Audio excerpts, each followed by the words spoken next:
It's time for MacBreak Weekly. We are here now 6 days after the Apple event to take a look at it with the cold, clear light of day. Jason Snell, Andy Ihnatko, Alex, Lindsay will talk about some of the new features on the iPhone, how hard it was to get the iPhone on the first day, plus what we can expect next month from Apple. It's all coming up next on MacBreak Weekly. Podcasts you love. From people you trust. This is Twit.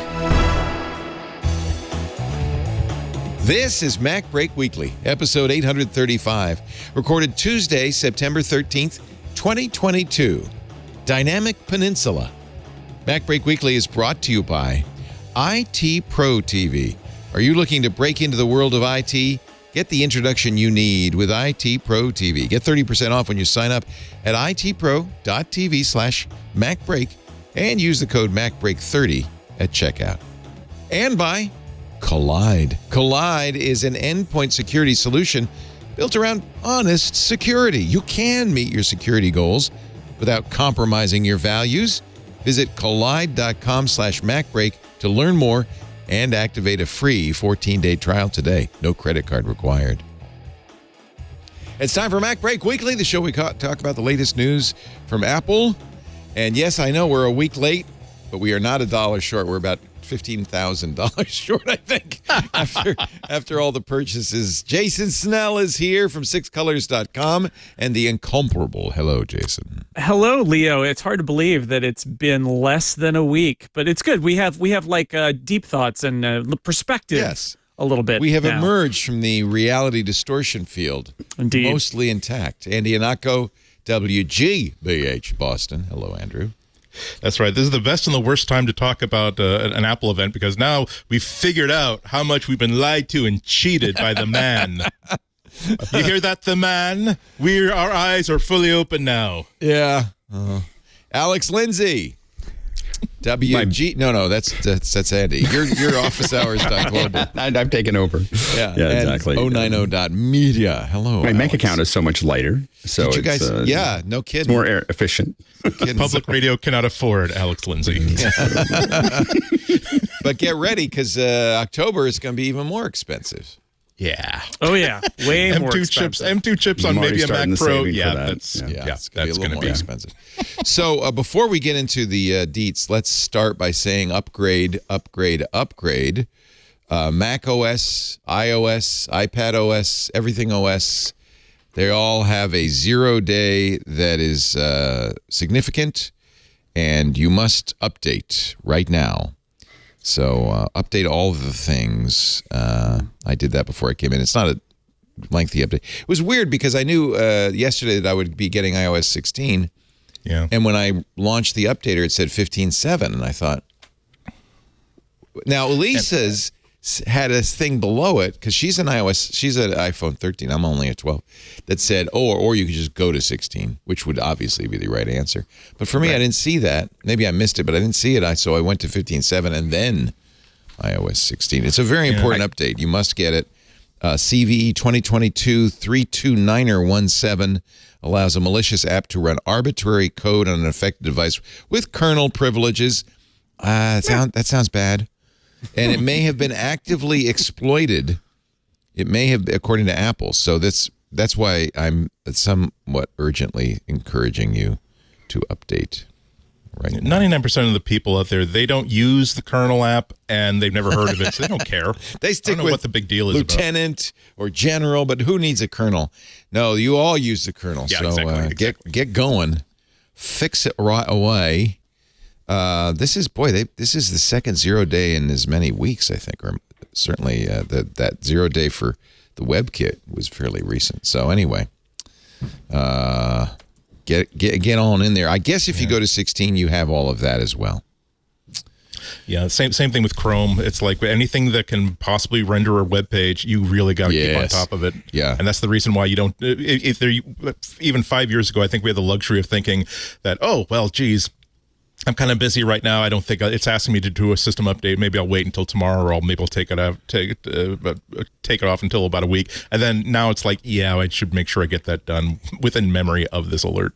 Jason, you, along with Micah, were at the beautiful Apple campus for the event last Wednesday. You were, yeah. How was it?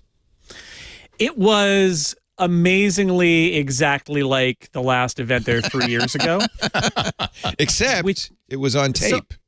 So much has changed, right? We've been through so much. Apple, which relied on its sort of system of doing product announcements, instead did they came up with their whole pre-recorded event thing. And they, as a reviewer, they started doing like briefings on WebEx and FedExing us product, where it always used to be, you needed to appear in person and get a briefing in person, and then they'd hand you the bag with your review unit, and you'd walk out. And they completely rejiggered all of that. And yet, flash forward to September 2022, and it was a lot like 2019. Other than the fact that other than Tim Cook saying hello, nobody on stage. They just played the same video that everybody else saw. However, literally everything else is the same sort of group of people milling about outside the Steve Jobs Theater. You go into the theater, you take your seat, you watch a presentation, you get back up, there's a hands-on area, and then, some people get briefings right then and take away stuff, and other people, wait to or just leave. And I did a podcast there, and it was otherwise completely normal. I heard a couple Apple executives afterwards saying they were really happy to have the event on campus and have it back. I actually think it's going to be like this from now on, which is because the truth is it's not as if that presentation that was live on stage was interactive for those of us in the audience. It's not like we could, Tim, I've got a question. Did you feel like you missed anything by not having them do the presentations live? No. I mean, other than being in the presence, right? Like speaking of the Queen, that idea of being in the presence of whoever, Apple executives or celebrities or whatever. But other than that, it isn't, again, not an interactive presentation. You're still sitting on your butt, looking at people on the stage, and then leaving. And so I heard there was some grousing from some members of the press are like, we came all this way for this. But it's like, is it that different? Philosophically, seriously, is it that different if all you're doing is sitting there and watching it? The reason you're there is for the hands-on and for the briefings and all of those things that go along with it. And for the sandwiches. Did they give you sandwiches, little bag? I had a nice little falafel. I had a little falafel afterward for lunch that was really good. Yeah, very nice. Is it vegetarian spread, or was that just a Steve Jobs thing? They will sometimes have meat things, but they always make sure to have a vegetarian and a vegan option, and they've got all of and gluten free, and they've got all that stuff marked. It's very, very much your kind of modern variety, but with warning labels. Did they tell you what the pastry pronouns were, though? I didn't ask because the key thing, Leo. Pro tip before you go to the Apple event is stop eating and drinking, because you've got who knows how long you're going to be sitting there. That's true. Those you don't want to get up in the middle. Chairs. Just hold can easily on. be soiled. Are they comfy chairs? Did you like them? For theater chairs, yeah. I mean, compare them to something like the town hall that they have at Infinite Loop, which they used to do events in. Yeah. And those are unpleasant, just deeply unpleasant chairs. Yeah. So it's much nicer. They spared no expense. Yeah. Paris Martineau said the 90-minute event could just have been an email. Yeah. That's kind of mean. Yeah, a little snarky. I would say that was a 90-minute event that would have been more than 2 hours if it had been a stage show in person. Yeah, right. I think it's much higher density as a pre-taped, scripted commercial, basically. Yeah. Mm-hmm. And it's fun to see later on the levels of access that different people have. Where number one, there's a level of access where yes, you got invited to the event, and I'm not suggesting there's anything hinky going on there. Apple can invite whoever they want to invite, and then there's the people who get the special briefings, and then 2 or 3 days later, the day of the event, I'm like, gee, it's kind of weird that iJustine is doing her during her talking head from the main scrum of this beta area of this demo area, and then of course a day later, she and a couple others have videos posted which she's alone in the saucer ceiling building, and it's yes, that's exactly it. So I think they're always going to have a live portion of that, because it's always they're there are audiences that they can attract in the volume that Apple wants to attract on the day they want to attract, by making sure that the people who have the sort of audiences have a special reason to come down there. They wouldn't come down there if it were just, hey, come down, fly all the way down here, sit through a video for 90 minutes and then go home. Even if it involved like coming home with a bag full of hardware, it's like there are reasons to come down there, and part of the reasons is to really take advantage of the space. Okay. I mean, we watched here, Andy and I. We weren't horribly jealous. No. Maybe of the croissants and the falafel. I'm glad to still have $1,200 in my bank account that I can now spend on like getting the new iPhone or getting the new watch or something like that. That's all. Yeah, so he's talking about the flight out because you have to. Right, for me on the East Coast. For Jason and Micah, it was just down the road, so it wasn't too awful. Taking a drive. It was a long road, and there's a really big bump on 280. There's always that one that just your car takes off and lands on the way down. Yeah. Sorry. Speed limit. Speed limit. Yeah, I do hit it at 8. Yeah, I bet you do. It's hard on 280 because it's so wide open. It's like 17 lanes, it feels like. And it's like 8 miles to the exit. There's this one bridge that I always have to remember. I gotta slow down. Yeah. Let me think.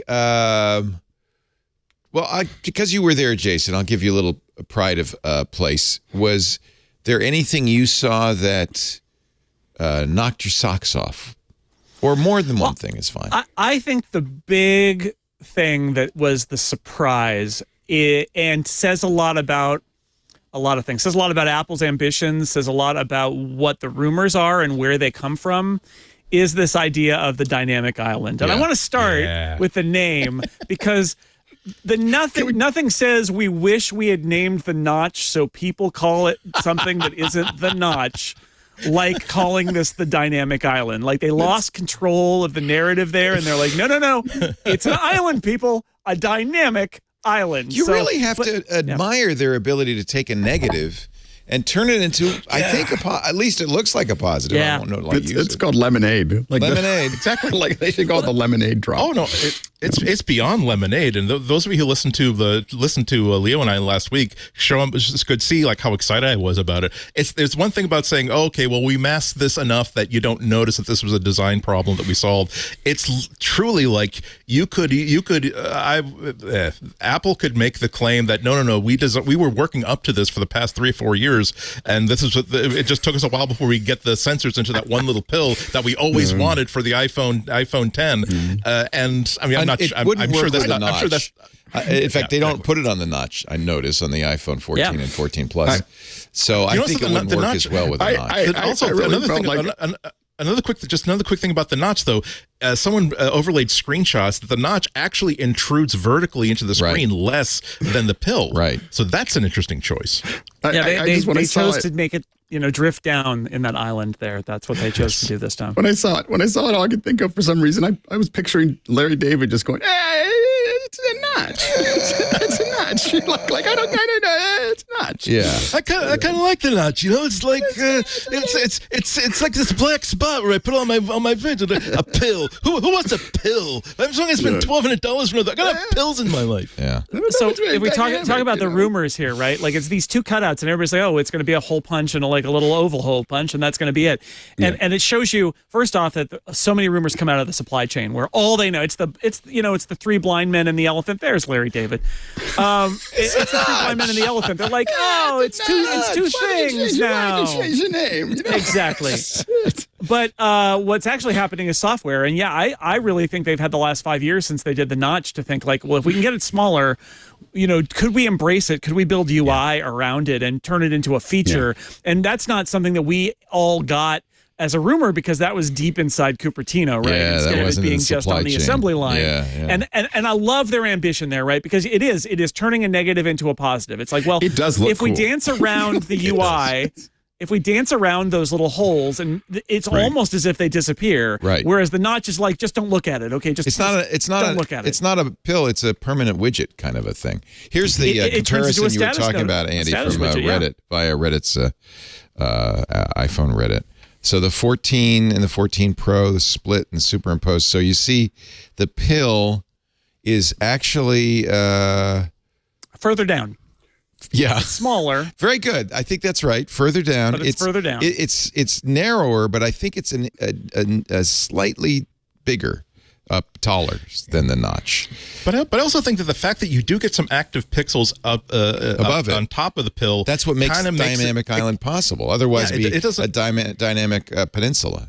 But also visually, nobody wants a dynamic peninsula. Here you go. You know, they're thinking we could have called the notch the static peninsula. People would have eaten that up. Oh, kicking themselves. It's not a notch; it's a peninsula.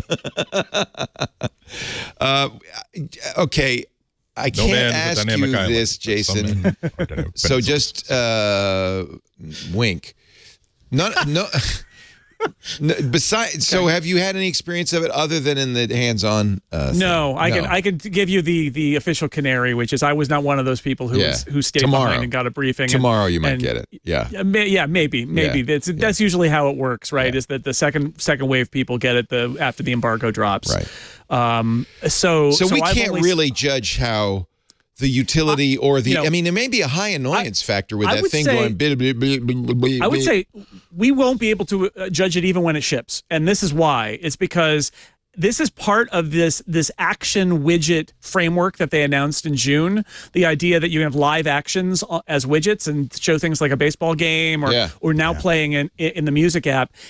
This is the other shoe of that dropping, which is that this is the same API does the stuff around the dynamic island. Well, the thing is, that's a coming later feature for everybody but Apple. So third-party stuff is going to be really, it's going to take a few months for the third parties to support this. And I feel like out of the gate, it's going to be a little thin because it's just going to be Apple stuff. And then there's going to be like a software update and we're going to get third-party apps that embrace the dynamic island. They move out to the island. And then we'll see how it is. But I think it's going to take a while for the uptake from the developers to come in. And thank you, Apple, for making an API or whatever they call it, a kit for this, because it is nice that other apps can use it, especially because apps are going to take over the whole screen. So it's very nice that an app can somehow integrate that thing, that whole, into something better. And that's something that Apple can do that Google can't. Google, a couple of iterations ago, Google's trying to get away from the pill, right?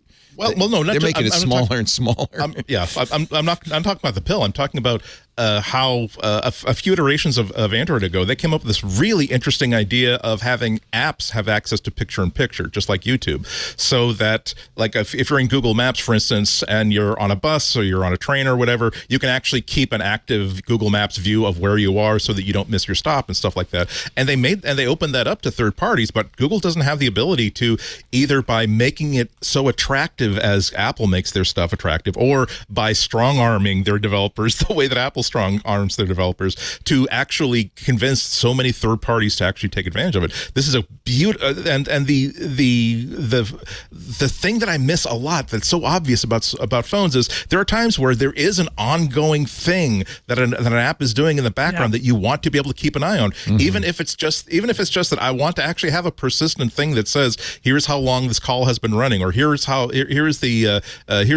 this the source of this audio is coming from, and I want to be able to mute it and control it there, or the gold standard, which they demonstrated, which is how long is it going to take for my Lyft to get here? Do I have time to brush my teeth, or am I going to have to hot dog it when I get to the office later that day?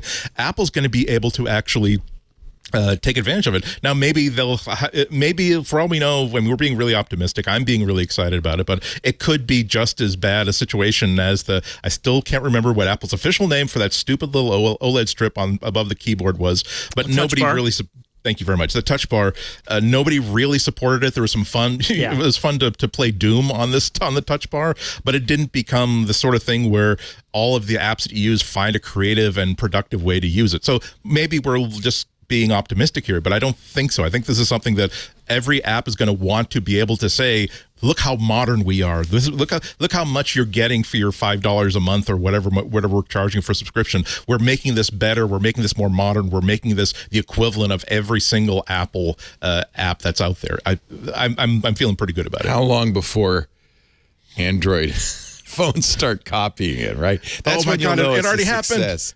It already happened on a theme. Oh God, not a theme, a launcher. No. Xiaomi Xiaomi. This is the dynamic island on a Xiaomi phone. Sure. Why not? I think in work general, the general press reaction to Dynamic Island has been extremely positive, like Andy and mine. The real question will be once we get it in our hot little hands.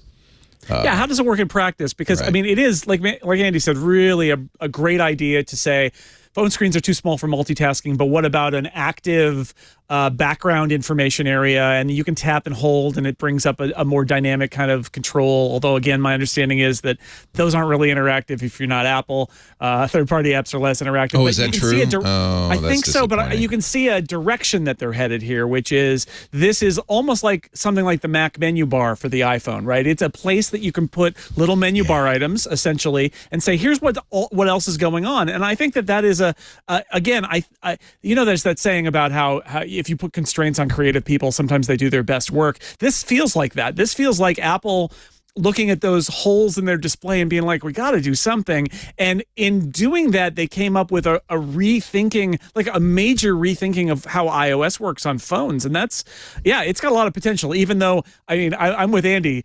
We're going to get it, and there's going to be like, oh, it doesn't do this, and it's going to be one of those things we have to wait maybe a year for. But I think it's got huge potential. Alex, when you were all watching on office hours, did you notice any edits, any jump cuts, any problems? Just anything we might have missed? There was a lot of, I mean, we discussed a lot of things. Like there was a long discussion about what parts were green screen and what weren't. So it felt like it was all, almost all green screen. I don't think it was. How did they do? Boy, this drove me nuts. So this is when they're demonstrating the AirPods Pro 2. At first, she's in a subway station. Looks like, in fact, she's on a subway car. Looks very much like a New York subway car. Gets out of the car, walks out the door of the station. Suddenly, she's on the street with a guy in a jackhammer. Then walks off the street into a cafe, and then they pan back, and it looks like it's 3 sets. That's all fake. I don't know yet. We don't know. I guess, I think that could have been, and some of those effect shots could definitely be fake. What we were really talking about is when the presenters, and in those effect shots, you could absolutely fake that, have her do what she needs to do on a green screen, and then swap things out. I'm wondering if they used the volume, the big space that the Mandalorian uses. Not out of the question. Not out of the question. They can afford it. They might have a giant micro LED screen in the basement. Well, you would go to the space. It takes so much to set it up that it would. They would just go to, they'd talk to ILM and say, hey, can we shoot there? But what we were really looking at is when the presenters were standing, we were trying to decide, like, is that big screen, are they in front of a screen or are they in front of a green screen? And then they're keying it all in. And the things that we were looking at were like the kind of hair that was like the little flyaways. That's what we were looking at. We were looking at flyaways, and we were looking at shadows on the floor. And what we noticed was, there was an argument that it's all green screen, except that so look at this move. This is I lost it. There's places where the presenters are talking and they zoom into another space. I feel okay, so this one. Okay, let's watch that. So how realistic this could be a drone shot. Okay, now he's got to be on a green screen, I think. Jeff Williams. No, I don't think so. That's real? That would be really hard. It'd be really hard to move with the I heard from someone behind the scenes that most of this stuff is practical. I think that the slides are fake, but I think their locations are real. Let me go back. Those locations look exactly like that. Jeff Williams finishes speaking, and then we Oh, did you see the distortion there? All right, so that was just a cut. That was a cut. Okay, never mind. Well, yeah. There was a little distortion that was hiding the cut. But I think that screen, maybe the screen is there as a rectangle, but what's on the the is obviously. I agree. I agree. I think that it's practical, but there is a screen holding space there. Now, when she's not in front of it, they could just add it in. Like, they didn't really put Jeff Williams on a rock, did we they? think that they did. I think they did. 100%. What? Actually, we had a conversation about that. Did they drop him in with a drone shot? No, you can walk up from the back. It looks much more. I love that they did that, right? Way more impressive. He's on the Apple campus, and then he's out in the wilderness. And that's one of those examples of Apple. I mean, I know this is weird to say, but I love that Apple is actually pushing their filmmaking. I mean, Tim called it a film. It's like, okay, whatever. But they are ambitious with it. Like that shot with the triptych there of the subway and the jackhammer man in the cafe, and that move where they pull back and reveal that it's all kind of like in that set. Yeah, like, that's unnecessary, right? Like that is a flourish that they just did for fun. And Jeff Williams going from Apple Park to out in the middle of the wilderness, and them not caring, and where they're not trying to pretend that these people are in these places. They know that they go from place to place. Like they're really kind of evolving how they communicate in these videos, and I love it because they could be a lot lazier. And they could be a lot lazier. Alex, this is the volume. Has to be, right? That's pretty close to be a volume. So like putting things really, really close to you in the volume is not usually what you would do. You'd usually have that close. You'd probably have something physical there. Usually the volume is. How are they bouncing her? Is she in a box that they're bouncing? Well, sometimes you put people on things and move them a little bit. It's not, practically to get them to do what they need to do. And then it's a screen outside the subway car. It could be. Now that could be the volume, or it could be something else, or it could just be a big screen, or it could be just green. Like that. That's something that green screen would be really good at. Because she's not moving, so there's no perspective issues or anything with that. Although the camera's moving. The light through the windows matching is very impressive. If that's a now watch this. I think she's walking out of the subway station. I guess you could put a cut there. So what you do is you use those walls as wipes. Yeah. So then you match the shots. That's what they did in that amazing movie with the drummer. And again, the Hawkman, when you go back where she just was there, Birdman. Shot the whole movie. Birdman was a whole single shot, the whole thing, but it was all done with wipes. Yeah. So here, what I would do, I don't know what they did here, but what I would do is everything until the street would have been practical, and the street itself might be not. So, but everything else, everything up to where those alert cones are would be practical, and then I might do. You can have foreground practical. She opened that door, but then it could be from the door back. Could be. I know where that cafe is too. It's definitely. Is that a real cafe? The outdoor scene in San Francisco there is real, obviously, but the alley seems like the alley and the jackhammer man are fake. Yeah. Is this too distracting, or maybe is it just us? No. There's something even.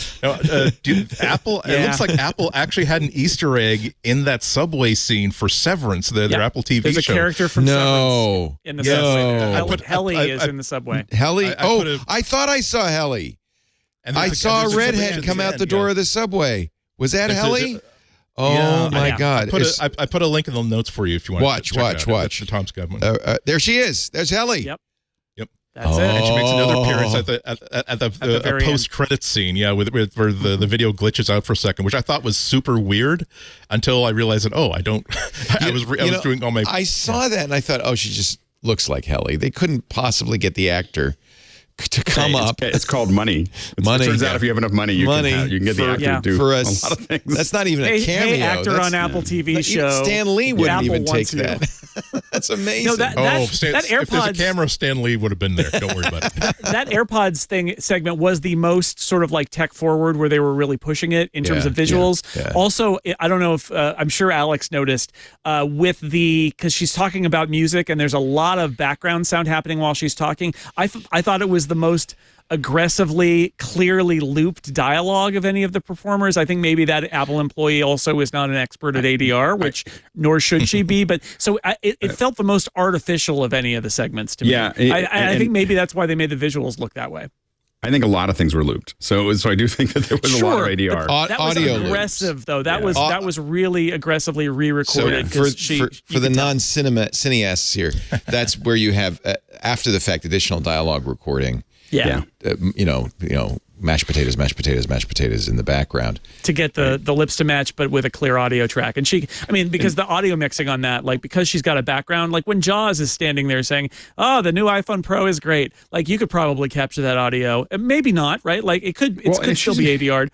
It depends on whether she was really outside or not. The places that we thought When someone's on a cliff, we were thinking that's probably ADR. The guy in the boat with the wind blowing, right? Like, no way. Yeah.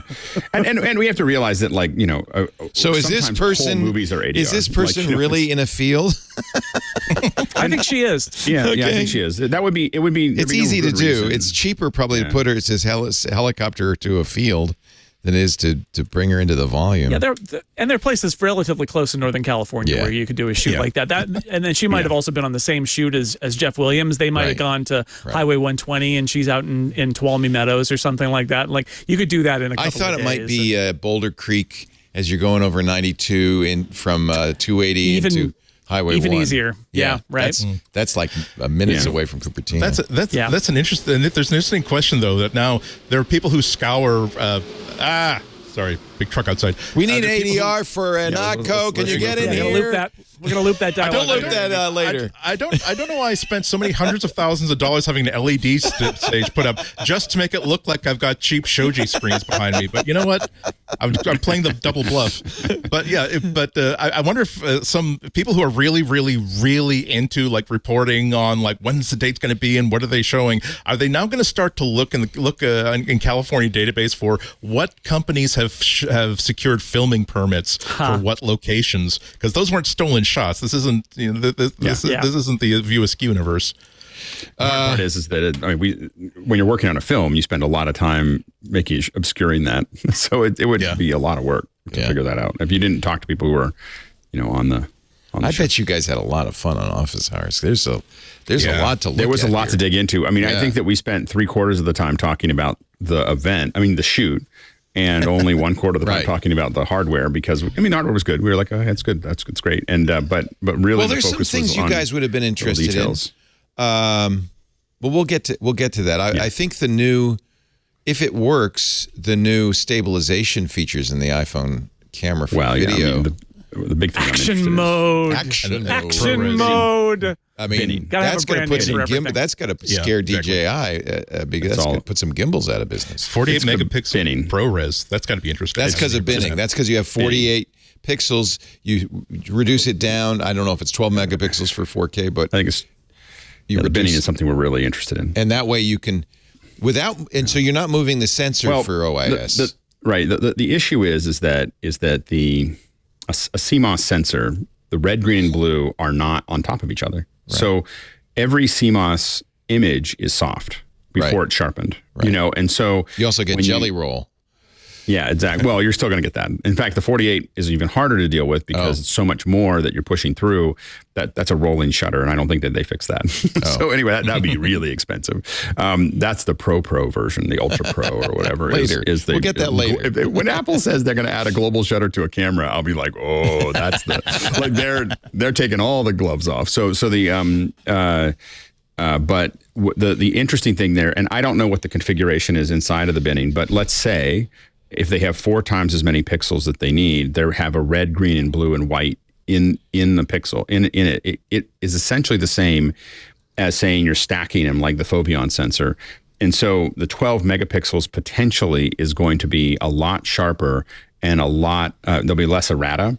So it'll be a lot sharper and potentially much better low light, which they talked about. And so we don't know if that's the case or not, but it was worth me buying a phone. Like that's the only reason I bought the phone was the binning. Yeah. Like I just saw the phone, I saw binning. I was like, oh, I gotta know if this works. What was your experience like? Well, actually, let's take a break. And then we'll talk about Friday, 5 a.m. Tap. Refresh. It was not a good experience. All right. First, though, I love it the day after or the week after an Apple event. There's so much to talk about. Alex Lindsay, Jason Snell, Andy Ihnatko. Our show today brought to you by IT Pro TV. If you want to get into IT, and I know a lot of our audience, you watch our shows, you're techie, but maybe it's a hobby for you. Maybe you've got a job you're not as crazy about as your hobby. Wouldn't you like to make your hobby your job? That's what it's all about with IT Pro TV. The best possible IT training, whether you're getting into IT And for that, you usually need some certs, like the A+ cert, to kind of prove that you have the skills so you can get that first job. Or you're already in IT and you want to accelerate your career. You want to recertify. You want to get new skills. You want to polish up your existing skills. IT Pro TV is the best way to do it because the content is great. It's always fresh. They have 7 studios working all day, Monday through Friday, to create new content because the tests change, the software changes, there's new certs. There's lots to do, and that content goes right from the studio into their library within 24 hours. So, we always say they have 5,800 hours of on-demand IT training, but it's not always the same 5,800 hours. It's constantly being refreshed. So that's number one. You're getting the freshest content. You're also getting the best instructors. They call them edutainers. I don't know. I'm not sure I'd call you an edutainer. They start by being experts in the field. That's important. But what they're smart about doing, they hire IT pros who are passionate about what they do, who love it. And that's what makes it entertaining. They're funny and fun people, but they also have a real passion for the field. That's what makes learning engaging. That's what makes it stick in your mind. All the episodes, 20 to 30 minutes long, so you can watch them during breaks. You can watch them at your convenience, and you can watch them anywhere you want on your phone, on your desktop, on your Apple TV, on your Roku. So, you can integrate it into your existing life and existing job and get that IT training. They have so much more. Virtual labs, which means you can practice in your browser on Windows servers and Windows clients, that kind of thing. They have practice tests, so you could take the exams before you take the exams, which I think is really important. One reviewer said, it's easy to understand what they're saying. It's well explained. The classes are very smooth, along with the notes and transcription given. I forgot to mention that. They've got great notes and transcriptions for everything. I'll continue on. By wrapping their own experience in with the course, it makes it easier to comprehend the hardest topics. They also make sure you feel confident enough to pass the exams. That's what I mean. These guys and gals are experts in the field, and their experience is what makes you an expert in the field. Another reviewer said, best website to study IT and cybersecurity related courses. I like the part where they make a few courses free for the weekend. They're doing it again in September. A Microsoft free weekend, September 17th and 18th. So make sure you check that out. Lots of classes all weekend free. Great way to dip your toe in to see what IT Pro TV is all about. There's also a free live webinar, all things cybersecurity. They've done this before. It's really good with Daniel Lowry and John Strand. That'll be Thursday, September 15th.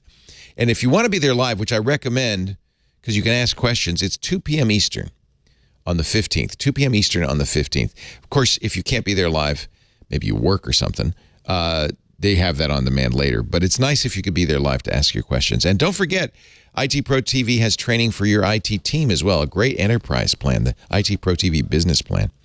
So, bottom line, get 30% off right now when you go to itpro.tv/MacBreak. Use the code MacBreak30. 30% off itpro.tv/MacBreak. Use the code MacBreak30. That way they know you saw it here. IT Pro TV. Build or expand your IT career and enjoy the journey. Thank you, IT Pro TV. Good friends of this network since they started almost 10 years ago now. IT Pro TV. All right. Back to the Apple event. We're talking, I'm jumping all over the place, which is unfortunate. We like the dynamic island. We're done with that. We'll see how it works in practice. We like the new camera, 48 megapixels. Alex, did you see anything that you didn't expect? It's all as rumored, yes? Yeah, I mean, I don't think there was a lot of talk about the Ford. I mean, how the bidding was going to work, but I think that it looks very promising. Yeah. So. I was just one last thing before we move off of that, though. I was looking at the they post the pictures during the keynote, and also they have the little sidebar with the image details. And I was pleased to see that when you're shooting still videos in RAW, you have the option of actually saving it as pre-binned 48 megapixel image files. Yeah. That's let's see what comes off that sensor. Apple calls that Pro RAW. Pro RAW, sorry. And I presume that's compressed RAW. It can't be uncompressed. It'd be too big. Yeah. It could be uncompressed RAW. I mean, it's not that big compared to Maybe video. I didn't get Apple's enough already doing phone recording and storage video. then. Because I only got 256. But I mean, it's not. I mean, compared to ProRes video that it's potentially recording, this is not saving a raw 48 megapixel image is not going to be that big of a deal. I guess you're right. But it'll be 48 megabytes, right? Roughly. But a 48 megapixel on that chip size, I don't have. We'll see how it turns out. Exactly. I'm not super optimistic about the quality of the raw image. I'm really excited about the quality of the 12 megapixel image. Yeah, because of the binning and all of that. Although it'll be interesting because they may put post-processing capabilities into Photos, for instance, that understands ProRAW and does some of the same computational magic that they do in real time. And if you can do it without having to do it in real time, you might do it better, right? Yeah, it's possible. Absolutely. Another factor is that Adobe is working on what they are promoting as almost like the camera app of all camera apps, the czar of computational photography, who originally was with Adobe, was steering Google's computational photography for a while. Now is back at Adobe. He's leading a team to develop an app that will bring computational photography hopefully to the next level. And with not just, hey, look, we balance the exposure, but hey, look, we noticed that you can't see the moon because it's washed out because your sensor can't do it. Would you like us to calculate what the moon should look like and stick it in the sky for you? That kind of stuff. And so for that kind of stuff, that makes it much more interesting when a developer like that can get access to the full 48 megapixels. I agree. I agree with Alex. Like I've always thought that, wouldn't it be great to have RAW on my camera phones? Then I look at the RAW image, like, yeah, you know what? I think I'll dump the JPEG into Photoshop because it's so much nicer looking. But the Halide folks, I'm sure, are they're licking their chops. 100%.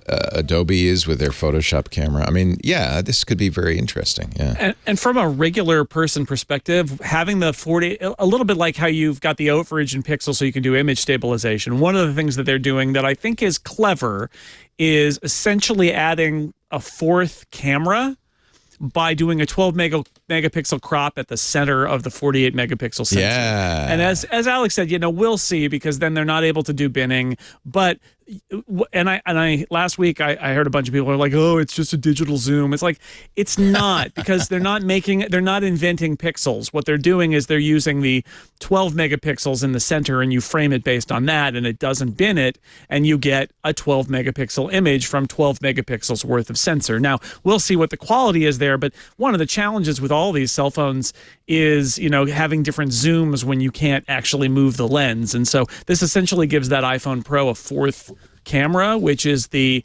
zoomed to, the cropped, sorry, I said zoomed, crop of the center 12 megapixels of the image.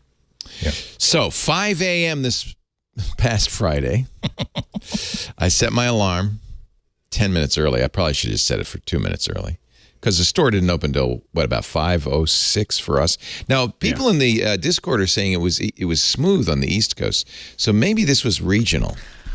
I don't know. Mine was smooth too. I think really it's the luck of the draw when it comes to the CDN. Which server you get? Yeah, I had preset my order, and I did have to quit the app, and I used the Apple app.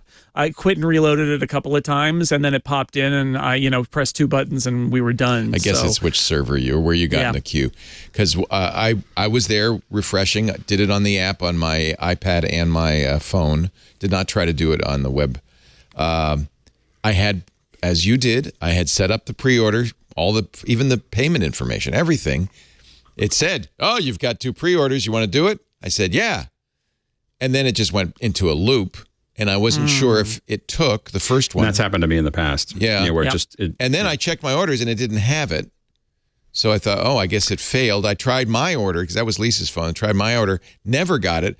I said, screw this, went to bed. Got up 8:30. Checked, the Lisa's order had gone through. It just took, I guess, a while to get into the order page. Mine had not, but I was able to, with careful finagling of the settings, I am going to be picking up a golden iPhone with 256 on Friday and Corte Madera. I'll wave as I pass by, Jason. That was on the 16th. On the 16th. On the 16th. It was the only way that I could get it. Day of. I did the same thing. So maybe we'll be there. What time? Oh, I'm at 3:30 p.m. I'm earlier than you. I'll have mine. For You're 3 doing the hours. same I'll be able thing. to send you pictures. Hysterical. Oh yeah, it was going to be 28th, I think. Yeah. If I had it mailed to me. Yeah. And then it slipped to October pretty quickly. Yeah. So in fact, you got to get the in-store pickup. Is always the trick there.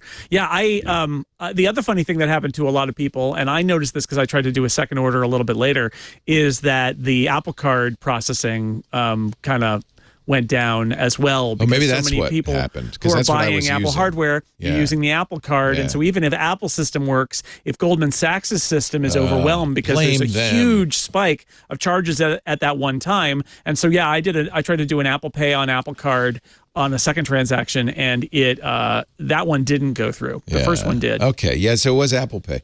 I did, just on an off chance, went to T-Mobile, and they said, you can't order anything now. What are you, crazy? So I just went to sleep. Anyway, the watch was easy. I ordered it, as you know, Andy.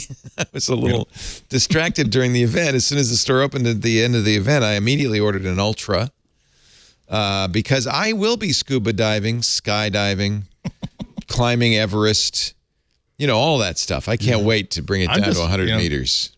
I'm just going to be walking near doorknobs as usual, and so that's why I think I'll save money just by having this thing where the titanium edge of the case actually goes above the sapphire crystal. So yeah, that's what that's the extreme sports that I'm into. Yeah.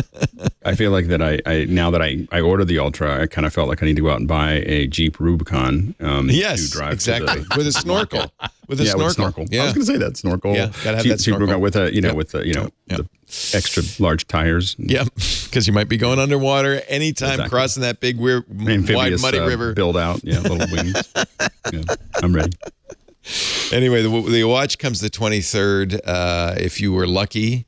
Jason, so what did you were able to order for the 16th, I guess? Yeah, so my son is going away to college, and so he gets his first non-hand-me-down iPhone. So he got the base. You're special dad. Yeah, that's a thing we did for my daughter, and so we're doing for him. So he got the base model. The 128 storage is going to be plenty for him. His current iPhone, he's got a hand-me-down iPhone 10, so he's going to have a good upgrade to the base model. In midnight, he chose, and we got him a blue silicone case for it that he also chose, and I hope he enjoys it. But that's your coming of age moment here. Is like we're going to send you off to school with a new iPhone. Jason, it's I know it's IP68, but is that tested against a father's discreet tears? Yes, my iPhone Mini that I'll be bringing with me to college will be water resistant to my tears. I don't know how you know about that, Andy, but it is really. Oh no, He's just a student of humanity. It's a tearful I'm a student. moment. Yeah, exactly. I've observed this from the benches. I have had those realizations that why is Sheila like calling me and like texting me all? Oh, she just sent her first kid off to college, and she's feeling a lot of things. It is. There's a lot of feels there. Yeah. This is your first, right? Going to college, Jason? No, this is my last. Oh, your We're last. empty nesters Well, as that's of, actually worse. 2 weeks from this now. This is the empty nest. Yes, indeed. Now you just wait for the dog to die and life begins. The dog died a couple weeks ago, so there's nothing left in the house. Perfect timing. Yeah. Yep. I'm sorry. Yep. That's empty cruel. house. That's cruel, but it is empty. Empty house. Yeah, it's an interesting adjustment, I have to say. I have pictures of one of your kids as a baby floating in Hawaii in Hawaiian warm waters on your wife's chest. She's about to turn 21 and is a senior in college, Andy. Yep. Wow. Anyway, I'm sorry about your dog, Jason. Sorry. I didn't know about that. I apologize. Yeah, no, I mean, no, you're right. You nailed it. We're like, oh my God, what is the universe doing to us? Because the kids are both going to be out of the house and the dog died. So there's literally, we have cats, but they're not the same. No, cats aren't the same. They're just there to succor you. Comfort. Time to get a Sprinter van. Yes. See the world. Okay. So good. And Andy, you decided not to order, or I can't remember. Did you? I'm not. I don't know if I'm going to get a loaner. If I order one, I want to do the thing where I can take it back if I need to. Yeah. And on October 6th, I'm going to be in New York City, which is a time where not only am I going to be at like the Google's Pixel event, I'm also going to be seeing 2 operas, and that's also the weekend of New York Comic Con. So I think that if I'm going to try to engineer it so that the 2-week return window happens within that weekend, because I have a feeling that cosplay photos and opera photos from the cheap seats and and pictures of Sundar Pichai, I think would be interesting things to test. I will confess. I pretend that I'm getting it for the radio show, but really I'm getting it because September 23rd. Most of the companies going to see Roger Waters, and I love to try out these phones in concert photos. That's a great way to play with them. You got to have a live fire exercise. That's a one live fire exercise. Yeah, that's one of the things that made COVID lockdown so difficult. It's like I can't go to the library, I can't go to a sporting event, I can't go to the places where whoever I'm in lockdown with. Congratulations, you have a featured role in my product review this week and camera test this week. Yeah. There's so much to talk about. What do we think of the Ultra? This was pretty much as rumored by the time the rumor mill was done. Did you order one, Jason, or are you going to stick with the regular old Apple Watch? I'm going to stick to the regular old Apple Watch, but I could see the appeal, and I've definitely talked to friends who like the style of it. I mean, it is. That's what you wanted, Andy, right? Like the G-Shock style Apple Watch, Yeah.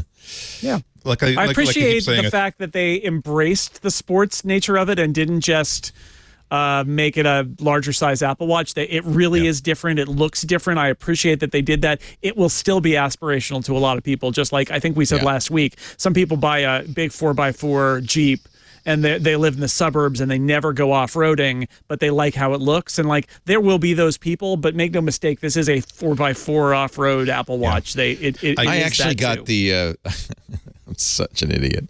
The band that you can stretch to fit over your wetsuit, as if that's gonna happen. No, well, look, if you honestly, maybe over my jammies, but if you have the most expensive watch, Apple Watch, you want to put it like above over your winter coat so people can see it. Yes, it's like that's right. This is I say without sarcasm that this I think is like the Omega Speedmaster of Apple Watches, where there are how many people who actually buy these like $6,000, $20,000 watches actually use the chronograph features of it. They buy it because they like the engineering of it, they like the styling of it, and to a certain extent, they also like, hey, look, I'm a fancy adult who can afford like really fancy grown-up watches, even if it does look like a couple of like Oreo cookies on my wrist. It's a big thing. So yeah, I think a lot of people are going to want to have it to show it off. I have to say that in a world in which it doesn't matter as democratic as the Apple Watch design has always been, where no matter how much money you spend on it, it's still that same rectangular pillowcase that everybody has had since version 0. Like now we have a visual distinction of here. No, I don't have like the $250 SE edition. I have like the really fancy sports watch because I am that special in that particular. Alex, did you got the Ultra? Yes, Alex? I did. Yeah. Yeah. So, I mean, I'm hoping, I really like the more real estate. I think that's the biggest thing. Yeah, me too. And, and the brighter screen. Yeah. I thought that night mode was very interesting. You could just twirl the knob and it goes to red, which is good for not merely for diving, but for production. Production, really exactly. Yeah. So there was enough there. It's not like I have aspirations of diving. I haven't dived for a long time. So I love scuba diving. I have dived, but not. But I love scuba diving. I'm not certified, but I've done it a couple of times, and it's amazing. I did it on the Great Barrier Reef, which is check. Yeah, so it's on the list of things that I want to get back to, but I haven't done it for a long time. And I'm afraid if I wear that watch, the dive master will say, you're all right, go on in. Yeah, exactly. We did talk a lot in office hours about the fact that little company who is making the customization for the dive calculator. I was like, wow, did they just step into a big... They don't. They have no idea. Well, but I mean, it's just so much money. Like they probably this is a little. It's a little LLC. It's not even a publicly traded company. But they do that kind of software already. So no, they were the best. This is like they've been working this way. They've been having this little vertical. Whoish or something. What's it? Yeah, Whoish. Whoish. Fueling the spirit for adventure. They're obviously passionate about what they do, and I love that. I love the fact that this little company that. Relatively to all these other companies has been doing this for a very long time. They're passionate about what they do, and Apple just tapped them, and it's like just pure gold, and so I think it's smart though. Apple's really saying we understand extreme sports, and we listened, and we're made something that is right for a variety of people, and $200 less than the equivalent Garmin. But that was the only surprise. That Mark Gurman was speculating it'd be $1,000. It was only $800. Only. And there is, my understanding is there's no equivalent Garmin, right? Like the Garmin things have much longer battery life. They have a lot of things going for it. This is Apple kind of coming in right below them and saying, do you really need to get a Garmin? And we'll see where they go from here, and if they add other features over the next few years to this line in order to kind of eat up that low end of the Garmin market. But like, I don't think Apple wants to get that super narrow high end adventure watch market. I think they want the kind of broad swath of people who feel adventure-y enough that they want that Garmin watch. And then they look at Apple and they're like, oh, okay, I could get an Apple Watch to do this. And that's I think what they're going for. Yeah, this is going to be one of the most interesting review cycles, I think, of any product that I can think of. That it's going to take in the next 3 or 4 months. We're going to see the actual people for which this watch was designed really treat it like with the sort of task that it was designed for. So when you're training for a marathon, not simply to complete it or not simply say, hey, this might be the year I break 4 hours, but to say I'm training for this marathon because I want to qualify for the Olympics, or I want to qualify for the Boston Marathon, or when you really are going to be out there for like 3, 4, 5, 6, 7 days rock and rolling over the rocks. These are the people that are really going to tell us whether they've actually met the standard. I suspect there are also people who will buy it and end up going a little farther with their fitness and with their sports. They might hey, I got the watch, I should really try some of this stuff. Maybe there's something about a watch where once you have that faith that there is nothing I can do to destroy this. My wrist is not as strong as this watch, so I can go for it. Like I've mentioned that a couple times when we're talking about this. That you'll break your wrist before you break our watch. I'm serious, like anything.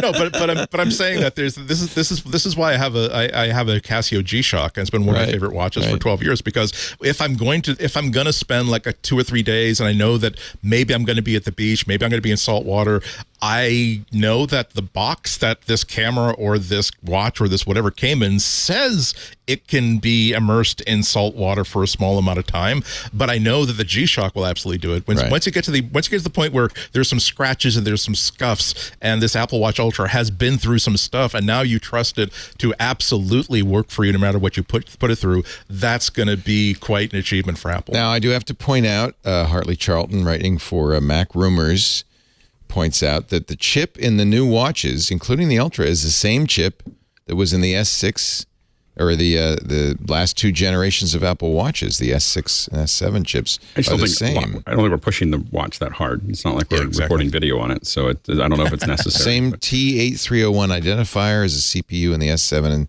S6 chips. I mean, they haven't updated the chip since the Series 6. Well, the processors, right? Because the package has other features, sensors and stuff. Yeah. And I think that the other thing is that this is version 1, and what I'm really interested to see is version 2 or 3. When exactly what Andy said, when people start going out and giving Apple feedback, this is just the beginning. And so it's and I think that part of this comes from Cook's personality. I mean, he's really into exercise. He's really into fitness. He's really into a lot of those things. And so this has probably, got a little bit more juice than a lot of other ideas at Apple. Some commenter on Mac Rumors says, sometimes when I'm swimming in the ocean, I pause to run Geekbench. Yeah, that's probably a good point. Carlton says, one explanation for Apple not advancing the CPU technology is that even if they use the new A14 or 15 or 16 cores with the 5 or 4 nanometer process, all you'd get is performance improvements, and you don't need it. Yeah. You don't need it. I mean, they're probably looking at CPU utilization, and just going, well, it's not really. It's 32 gigs like of storage. 8%. That's why you're not getting more storage in these new watches. But 32 gigs is a lot for a device on your wrist. Yeah, I think. I think that when it comes to upgrading the CPUs in their watches, all they care about is extending battery life. Right. That's performance wise.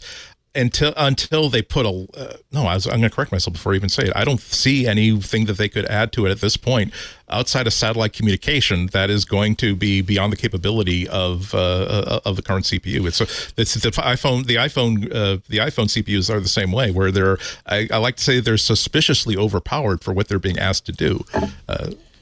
Apple did a very savvy, politically, I think, thing by focusing. They have one new feature in the new watch, which is temperature, and they only focused it on cycle tracking, ovulation, retroactive ovulation prediction, things like that. And so they really focused it on features for women. And I think that was actually very smart. In fact, it was almost the first long segment in the whole event. I think very savvy. I think this is really smart of Apple at this time to say, look, don't use those period tracking apps. We know they're not private. Yeah. We've got a watch. This is going to do it for you. In fact, it's going to do so much more. Very, very savvy, politically, I think, savvy of Apple. Yeah. I believe that they actually spent more time talking about the privacy related to that feature than the technology behind it, which is absolutely no accident. It's actually very, very important, and it also leverages something that's signature with Apple. You can as much as you can trust any huge company, you can trust Apple when it comes to if Apple themselves are going to try to make sure that they themselves cannot see your data unless they absolutely positively need to see it. So wasn't it Mozilla that did an audit of period tracking apps and found that out of 25, 18 of them had such vague privacy promises within their terms of agreement that it was a very much an open question about can they see your data? Yes. Would they simply hand it over to any interested law enforcement personality who simply asked for it? Maybe. You can't trust people with that information. David Schaub in our IRC says, Cook likes health like Jobs liked music. I think that's actually very apt. Very correct. I think that's true. I think it is a passion of Tim Cook, and I think that it's a good match for the Apple Watch, right?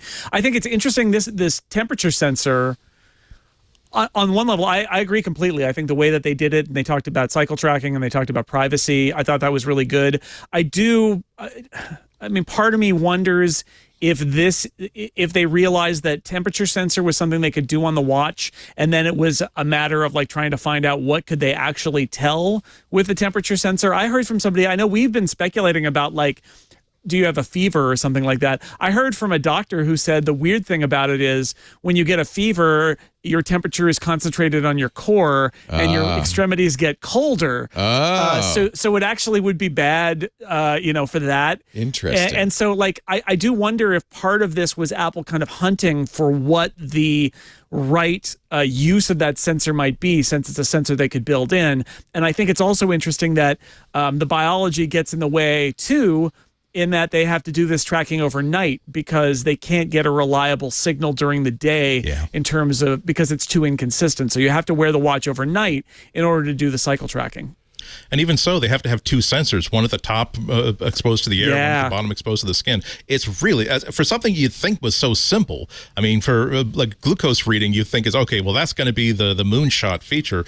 Even just getting having a relevant feature for temperature sensing, that is actually not moonshot, but it's at least like Gemini rendezvousing in orbit in terms of an achievement. Well, I'm just glad I got the Ocean Band that'll fit over my jammies. That's all. There you go. Yeah. And your spacesuit. Bit of a bedwetter, are we? No problem. And your sports jacket. I mean, it's sports coat right over the top. Making sure it's white, so when you wear a gray one, it just pops out like, hey, I got it. You can actually the other good thing is you can use them as sock garters. Just buy a second one. Yeah. Hey, good news. There was a rumor that the bands would not fit for the new watches, would not fit the old watches. That's not true. Still the same size. So that's good news. I think that's really good of Apple to do that.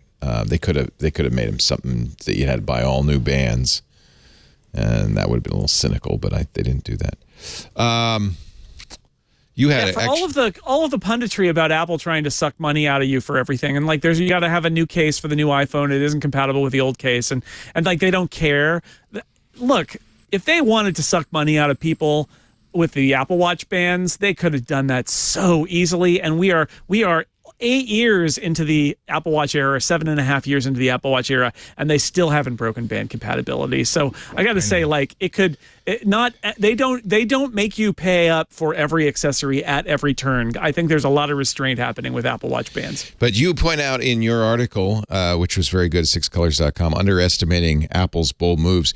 You parallel Ben Thompson, who also pointed out that Apple's focus these days is ARPU, average revenue per user, and increasing the use of Apple's services. Right. And ancillary products like watches and AirPods. That's where the money comes. Yeah, Ben sort of backtracked on that today, which I thought was funny. But I think well, just sort of. I think the point is, if Apple was all in on services, I've been quoting them all weekend. Gosh darn you, Ben. You gotta watch. Well, he said if they were all in, they could have cut prices, right? And they didn't do that. Yeah. And I think that that's true. But it does point out something where if all that Apple cared about was making money on hardware, they probably would have raised prices in the U.S. on these models, and they didn't. They didn't. Yeah. They did overseas because foreign exchange is a problem for them. The dollar is very strong. But in the U.S., they held the line when I think almost everybody, I think we underestimated Apple, right? We thought, oh, well, they're going to raise prices. That's what they're going to do. There's inflation. They can make some money out of this. And they didn't do that. And Ben's argument, which I found pretty solid, is when you're trying to increase your install base and get revenue per user up, erecting barriers so people aren't able to buy iPhones is not what you want to do. And they already make a pretty good profit on their iPhones. They don't actually need to go that step. And they didn't. And again, like they could have very easily bumped up the pros by $50 or $100. And they very specifically didn't do that, at least in the US. I think there's a very strong story going along with this cycle tracking. There's a very strong story that Apple is now making, not just on privacy, but on health, and not just on health. But there's a little subtlety here, protecting you, taking care of you. They'll save your life. You're in the good hands. Yeah, well, there's the crash detection, right? They really kicked it up a notch with not just I'm talking about the video for that kicked off the Apple Watch at the beginning. That wasn't just like a tender, uplifting story about how someone, hey, I didn't know I had this heart problem, but now I did, and now I get to cook. I know Apple saves lives. Now it's like, dude, I'm sorry. I thought I bought an Apple Watch for my kid because I love him and I don't want him to die. But hey, if you buy your kid, not everyone loves their kids. From my perspective, I was like, that's not a bunch of news clippings. I mean, that was a full on like Avengers level visual effect shot. Like they were like, they reconstructed an airplane crash scene. Yeah, that was the thing that actually I didn't like, which was they put people in the scenes of their disaster. They made the girl who was in a plane crash sit in a set of a broken plane. That's triggering. I think that's awful, to be honest. That was a bit much. But you're right about the larger point, which is that, and this is a line that is difficult for them to walk, because this is the message, which is like, we'll save your life and we're essential in that way. You could buy Android and die. They don't want to go right. They don't want to go a little, too far. But it is an important point, right? Like the whole argument about the crash detection, which is in the phone and the watch. They emphasized it for the watch, but it's in the phone as well. They built in sensors, so if you get in a car crash, it detects it and it can call for help. And the satellite communication thing on the iPhone, which I think is going to be a big deal. The idea that that if you bring your iPhone with you, there will be. And if you're Apple, you can take a little bit lighter hand here, because that over the next year there's just going to be news stories that make the point for you, right? Because I guarantee you sometime this winter somebody's going to get lost on a snowy road somewhere, and they're going to be able to call for help with the satellite call for help feature, and everybody's going to say, the iPhone saved their lives. Somebody's going to fall in a trash compactor wearing a Pixel 6 watch, and it ain't going to end so good. No, not for the watch or the person. Oh, I'm sorry, we shouldn't make that was a little. Yeah, that was. I fell into the garbage truck, but thank God I was wearing my Apple Watch. Wow. I hate to sound like I'm this much of a nerd, but I was thinking that. But isn't that like a steel container? How did the signal get out through the steel? Maybe his hand was sticking out. I don't know. Maybe. The Apple Watch stopped the compactor. I do feel like the Bluetooth got just far enough to get to his iPhone. Which clever. Help. That's probably it. I do feel like they're milking it a little too much. Like the first time I saw it, I was like, wow, that's really good. Yeah. And the second time I saw it, I was like, okay. And then this one, I was like, like too much. So hopefully they'll back away from that. Yeah. But I do think that the overall message that will get out. See, remember, not a small percentage of Apple fans watches the event. What they're just as much interested in is the ripples that extend from the event via journalists and by, early adopters telling their friends and stuff. And I think it's a very clear signal. You're in good hands with Apple. is I think a very interesting. Just wait until they buy farmer insurance. Yeah, right. Exactly. The good hands people. J. Jonah Jameson. Right? J. Jonah Jameson doing commercials for Apple. I'm looking forward to it. But yeah, I've said this before, so I will just say this very, very briefly. It once again makes me wish that why doesn't Apple allow people who do not have iPhones to use the Apple Watch? And I know it's because they want lock-in. They want it to sell iPhones. But the more they hammer this point of look how many lives we're saving, look how many we see health as almost a holy thing for us. It's like, but I own an iPad, I own a MacBook. Why can't I configure an Apple Watch with one of those Apple devices instead? Why not make it work with Android as well and absolutely clean the market? There might be a little crack in the dam there, Andy, and it was a subtle announcement that they made, but I think it's interesting, which is they announced that Apple Fitness Plus, previously a watch-only feature, will not be watch-only. You will be able to do it on an iPhone coming this fall, and I wonder if it's a sign that they may loosen up. I mean, it may still be in their ecosystem, but that they may loosen it up a little bit, because you're absolutely right. If you've got a Mac, or especially if you've got an iPad, there is no reason you shouldn't be able to use an Apple Watch, right? Like, is the there's watch configuration no. It's an app, but if you've got an iPad, you can run that same app and talk to it. Sure, you could. So, you know, and it's not like the first especially generation a cellular model.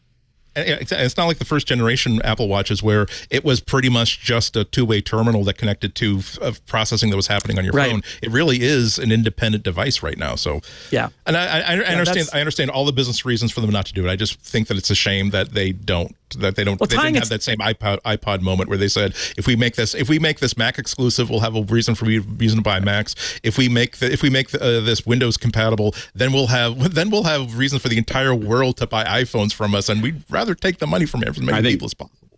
I think iTunes on Windows may be why they don't do it very often. It was a disaster. Like, it was considered, a disaster technologically, and it was a huge mess, and I don't think anyone wants to go back there. Like, I don't think anybody at Apple wants to. It's a totally different world now. Yeah, if you leave Android out of it, though, like, why not let iPad users use it? I think that's the thing, is that right now you literally can't use it unless you're a parent who buys an SE, cellular SE for your kid, right? But other than that, and that is still set up inside an iPhone, but if you could expand it just out a little bit so that somebody who doesn't have an iPhone but has an iPad or a Mac could use it. And Andy's exactly right. It used to be just a mirror of the iPhone, but right now it's a much more standalone kind of product. You can walk outside away from your iPad and still use it and have it be useful, especially if it's the cellular model. That would be a nice. We'll see. But the Fitness Plus change is a big deal. Answer a question that was we had on the radio show. We couldn't really quite figure it out. Can you make and receive phone calls on a cellular equipped iPhone without the phone? Apple Watch without the phone present? Absolutely.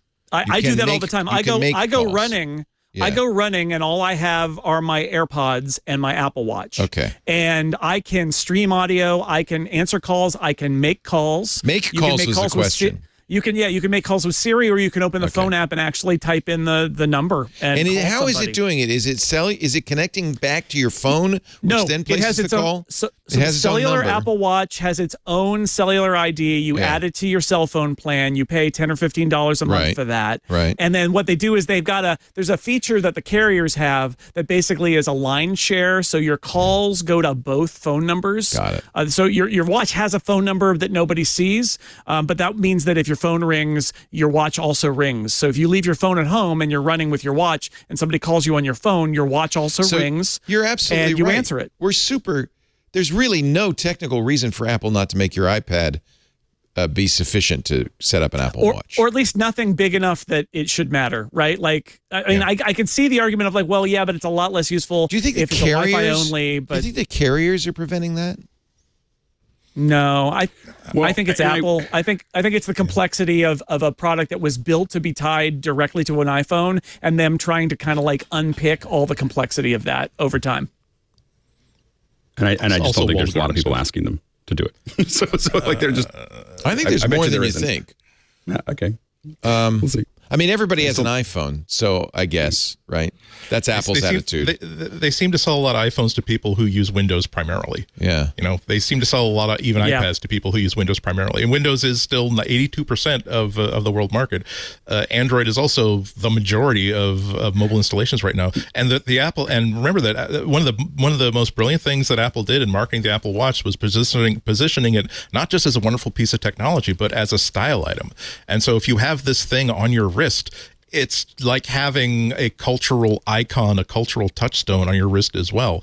So yeah, I'm not saying that there's like Apple's being flooded with telegrams and Instagrams asking from Android people saying, please, we have money for you. We would love to buy an Apple Watch. But I do think that if they made the announcement that we are Android world, we are taking pity upon you. We know that your smartwatch world absolutely sucks. We are now going to own that market by simply allowing you to buy an Apple. By introducing either an Android version of the Apple Watch app, or just by simply saying doesn't matter if you no longer have to have an iPhone to get this thing working. I think that they would move a lot of Apple Watches if they did that. I think the iPad thing makes a lot of sense. I think that if they built an Android management tool for the watch, I think I'd be looking into the sky to see if I could hunt for pork, because there'd be some pigs flying around. I just don't think I don't think they're going to touch because that would be a lot of work for them. And it is such a as someone who has worked on apps for the iPhone and Android, the fragmentation of the Android market just makes it like there's just a lot of landmines. So it really is for Apple. They would just go, well, why would I do that? Like, I just don't think that we'll ever see Apple develop almost anything. Yeah. iTunes for Windows was never any good. Ever. I mean, and it was always awful. The Apple TV Plus on the TVs is terrible. Horribly underpowered. Yeah, and it's terrible. It's terrible. And, it was a horrible idea. Yet they did it. And it right? They did it. And I think that I don't know what the truth is, but I bet you they regret it because it just has been, the performance has been so bad. Well, I can tell you the people who are making content for it, those are the people I know. And not at Apple, I'm just saying in general, the thing is that if something's going to break when you're streaming something or sending something out, it's going to be in the Apple TV, on those TVs, not on the TV itself is way overpowered. The Apple TV is way overpowered for what it does. The televisions are way underpowered. Right. They put crap processors on those. Yeah, dog doo-doo. And yet, just as a sidebar, companies much smaller than Apple seem to be okay with doing that. They managed to because everyone's fine with really bad video. Yeah. They just want to be there, right? They just want to be there. Yeah, they want to be on every TV, and they do. That's what Apple wants. That's the whole point. Yeah. And maybe someday you'll buy an Apple TV and have a much better experience. But at least you can watch Severance on your, or you try it on your TV, and if you don't like it, the numbers are. You get a Roku stick or something too. I mean, there are other ways to go between what's on my TV and buying an Apple TV. Yeah. I mean, everybody. And realizing the TV is a giant security hole and you should never allow it to. Everybody knows it. Everybody knows. At least every sophisticated user knows. Smart TVs are horrible. Just horrible all around. In every respect. Why are they so inexpensive? Because they know they know everything you're doing. Yeah. They have microphones on them. Any of them have cameras on them. The power switch on my 65-inch 4K HDR TV has been blinking white and pause to tell me that, oh, by the way, I can't connect to Wi-Fi for some reason. Yeah. And you're right. I should do something about that. And so I put a strip of black tape over it so I don't light again. I never connect them, but you do have to once in a while just to update them. But then you'll instantly regret it because all of a sudden new ads will show up for no reason on your screen. That's why you bring out the old version of your Apple Airport Express. Yeah. just for that purpose. You let it update itself, and then you unplug it and never put it back in again. And you change the password. Let's take a quick break. Lots more to talk about. We'll get to as much of it as we can with Jason Snell, Mr. Alex Lindsay, and Ihnatko. Our show today brought to you by something Jason I know you know well, Kolide, Kolide. If you're a company that uses Slack, there is a better way to do endpoint security, a much better way. IT admins, the traditional way is just lock it down, right? They often feel like they have to choose between their commitment to cybersecurity and their duty to protect their employees' privacy. And of course, you have to safeguard the company data against hacks and breaches. But do you really want to turn your shop into 1984? Traditional MDMs give the IT team complete access and control over company devices. So much so that you're actually making your employees an enemy. With Collide, you make them an ally. That's a much better way to go. Employees are inevitably going to use their work laptops for personal activities. So now suddenly they're really concerned about privacy because you've got surveillance capabilities you didn't want, like access to photos and browser history. Before you know it, your end users are complaining about all the security agents slowing down their laptops. Developers are frustrated by the lack of autonomy. And here's the worst case scenario. People start using their personal devices just to get things done. This is a trap, the trap of top-down security, but it's not the only way. Collide, Kolide, is an endpoint security solution built around honest security. Their philosophy is employees aren't your biggest security risk. They're your biggest allies, and your relationship with them should be based on transparency and informed consent. Collide works by notifying your employees of security issues via Slack. It educates them on why they're important. It gives them step-by-step instructions on how to resolve it themselves. It empowers employees, and it makes them allies. And I love it that it's cross-platform, Mac, Windows, and Linux. The first message you're going to get is, here's how to install the Collide agent on your computer, and here's why we want you to install it. And I have to say, it addresses high-risk issues that cannot be solved through brute force or automation. And your end users can see exactly why and how every piece of data is being collected via Collide's User Privacy Center. And oh yeah, it's open source code base. So there's really no fear of Collide. It just makes your users feel good. It makes them your friends and your allies, and it makes your security better and their privacy better. You can meet your security goals. You really can without compromising your values. Kolide, collide.com/MacBreak to find out how. And by the way, they've got a great goodie bag, including some really nice soft T-shirts. If you follow that link, they'll hook you up with that goodie bag just for activating a free trial. Collide, KOLIDE.com/MacBreak. Thank you, Collide, for believing in users, and security, endpoint security. KOLIDE, collide.com/MacBreak. Thank you, MacBreak listeners and viewers, for using that address so they know you saw it here. The world famous Twitter account, Shrimp Apple Pro, whose real name is Vietnamese Choco Taco. So there. I wonder if they still have Choco Tacos in Vietnam. Maybe they kept them alive there. Anyway, he tweeted in June the capacities, the battery, I want to give him credit, the battery capacities for the iPhone 14 series. Here we are now in September, and Mac Rumors is confirming, thanks to filings with the Chinese regulator, that those were accurate. So, big increase on the iPhone 14 and 14 Plus. Actually, no, that's not quite right. Big increase on the iPhone 14 Plus, as you might expect, 4,325 milliamp hours. But you might be a little saddened to see that your Pro Max is actually slightly smaller battery. Interesting, though, Apple claims 1 more hour of video playback on the devices, right? That's chip optimization, right? Yeah, it must be. There's a decoder in there. They do a lot of stuff like that, right? Where the battery gets a little smaller, but battery life gets a little longer, and it's usually because they've got some optimized part somewhere in the silicon that's doing something, incredibly efficiently in a way that used to take more raw CPU power. The iPhone 14 Plus features the longest battery life of any iPhone, according to Apple. Although Apple's tech specs say the Pro Max gets the longest battery life for video playback.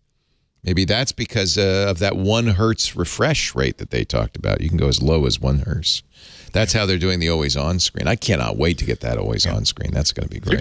They're doing some really clever stuff, too.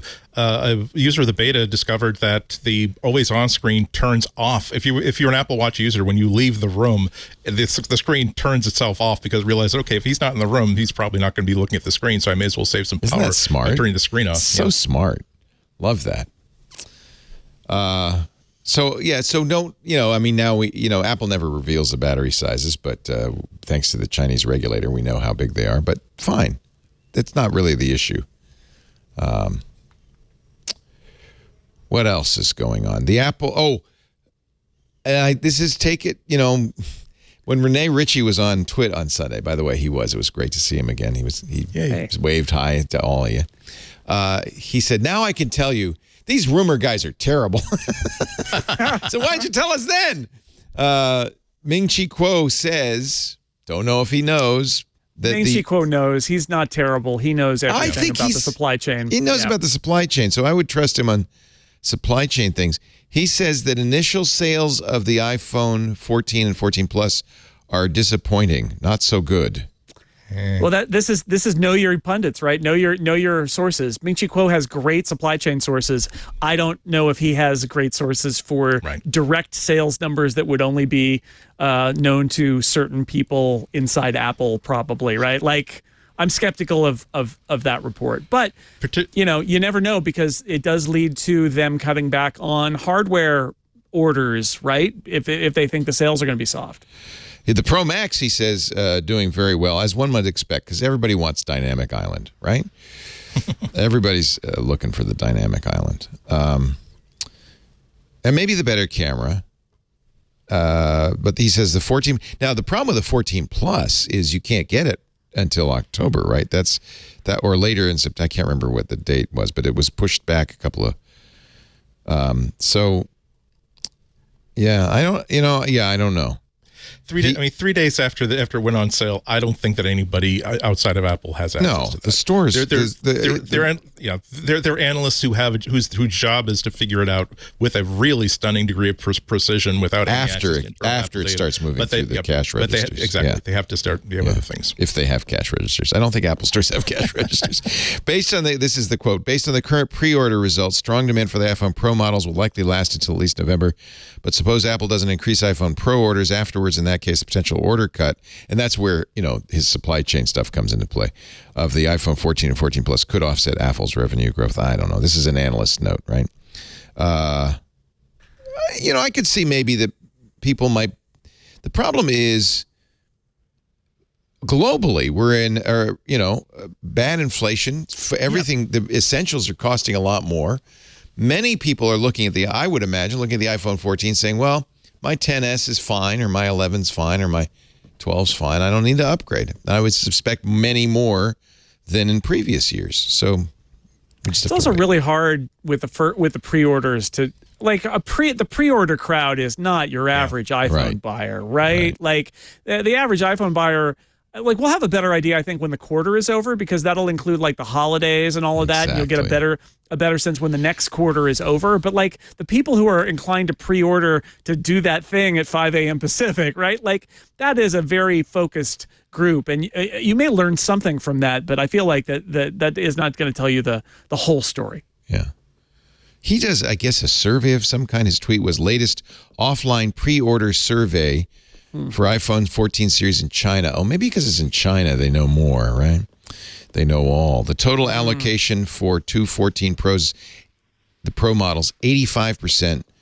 Order allocation for the 14 Plus, less than 5%. It does make me wonder, who do they make that Plus for? I think that's going to be a really interesting thing to watch, right? Not that they actually ever disclose any of this stuff, but when we look at it, they will sometimes like hint at what the mix is like, and like this is their it's an interesting, not their moonshot, but it is a gamble, right? Which is, let's make a bigger low-end phone, and what will that do? Like, will that sell more people on buying a new phone who might not have otherwise? Are you cannibalizing Pro Max sales? Or does it turn out that if somebody cares enough to get the big phone, they care enough to get the Pro Max, and they're just not going to buy the Plus? I don't know if anybody really knows the answer. And this is, they're basically, the Mini didn't work out for them, which is sad because I love mine. But it didn't, and so they're trying something else. But it's a real experiment. Yeah. They don't know ahead of time. I'm sure they do surveys, but they don't know ahead of time what's going to happen. Yeah. Although it would not surprise me if the Plus is a laggard. If you want to save money, you're going to, maybe just get the 14. And if you want a big screen size, you're going to spend a little bit more and get the dynamic island. It does seem like there's folks that the people that I know, and it's just anecdotal, are either getting the Pro or they're getting one of the older versions. They're not getting the smaller. They're not buying very many of the smaller new versions. So iPhone 16 came out yesterday. iOS, yeah. Did I say iPhone? I meant iOS. Yeah, that's okay. We were talking about that all day. Yeah, you know what I mean. A few differences. There's a search button where the 3 dots used to be, but not on my phone. On the 12, only on at least it's 13. I don't know why that is. But you can still get to the search by sliding down. You'll know immediately on the lock screen that you've got iOS 16 because the font has changed on the time. That's very visible. And oh yes, if you could only see it, there is a little percentage on my battery. I turned that on. Anything else? Jason, I'm sure you've been using it for a while. Yeah, the whole lock screen is editable, right? I mean, that's one of the big features. And whether you've got the new iPhone Pro with always-on lock screen, the whole lock screen is editable now, so you can change that font. There are multiple time fonts you can choose from. You can choose colors. You can choose a bunch of different dynamic backgrounds. There are wallpaper on that thing. Apple's got like generators for it. Where do I find that? You go on the lock screen and you tap and hold on the lock screen. I'm looking when in you're settings. My mistake. It's not in settings, yeah. Oh, no wonder I didn't find that. So let's go. So you just tap and hold here. And then you've got an Apple Watch face style thing. Customize. And there's like millions of customization options in there if you add them all together. Oh. And lock screen widgets as well. So now there are widgets you can place on the lock screen so you can at a glance, whether it's the always on or not, even on older phones, you can set those widgets up so that you can get some app data that floats out all the way up onto your lock screen. Oh, let's add the weather. Add the weather. Set as wallpaper pair. This is like focus. There's like 8,000 settings. I don't even know what this means. Set as wallpaper pair. Okay, fine. Well, I don't. What? So what it's done is it's a wallpaper pair. It's got a version of the thing that's on the lock screen. Oh, it's suggesting that I have Micah Sargent as my wallpaper. Sure, why not? Yeah, you see he's got the depth effect on there where he's actually partially in front of the time. And now he's cool. And now he's a wallpaper pair. My wife's not going to be happy about that. Oops. All right. So yeah, I love that. Look at that. They must have picked the photos saying, I know we can put time behind his head. Right. Well, and it's probably also picking framing. Like it goes, oh, that's a good frame for me to use. I've got what I need. Right. Not just that it can cut it out, but that it's the right. And those aren't just portrait mode photos. It will analyze any photo and detect the object that's in the foreground and offer it as a cutout. There's a lot. Seriously, you can spend a long time in the lock screen editor. Wish I'd seen There's this. a lot you can do there. Oh, I see. So if it's set as a wallpaper pair, then I'll have Micah Sargent also as my wallpaper. As your wallpaper. But it's a blurry Micah Sargent. You can also set something different. Yeah. And you can turn the blur on and off. Like there's so many different settings that you can do for that. It's a lot of fun. And you can choose a different font and have it be blue and have it be really unique to you if you want to, which is great, right? Because obviously this is a better feature for the always on display, right? That's clearly why this was created. But I think for everybody, it is a fun new addition to get more personal and then also to put data up on your lock screen with the widgets. I like this. Yeah. And that feature for isolating something from the foreground, that's even built into photos now, so that you can do that to any image. Yeah, it said a weird thing. It said I have to analyze your photos before you can do this. So it's doing some sort of background processing of my photos. Leo, what you want to do is tap Customize. Yeah. And then if you tap, and you've been tapping done, if you swipe left to right now on that display, you may need to add a new one in. I have to. But you can add effects. Okay. You got it. Now you're in done mode, so you've got to get out of done. So this is just okay. Let's go back to my old wallpaper. Okay. Now I press and hold, and I go to customize, but I don't press done. says customize new wallpaper. Yeah, you can't. Your existing one is sort of locked the way it is. That's so I have to do something different. You have to make something new. Okay, I'll do this one. That's my lovely wife. And now swipe left and right, and you'll see that you're actually going to get black different and white, fonts. duotone. Well, and look at the fonts up at the top. Changing. They're changing too. There's a whole bunch of different themes that Apple has built in. Nice. It's not quite freeform, but Apple's loaded in a lot of different options, so you can find something that you like probably.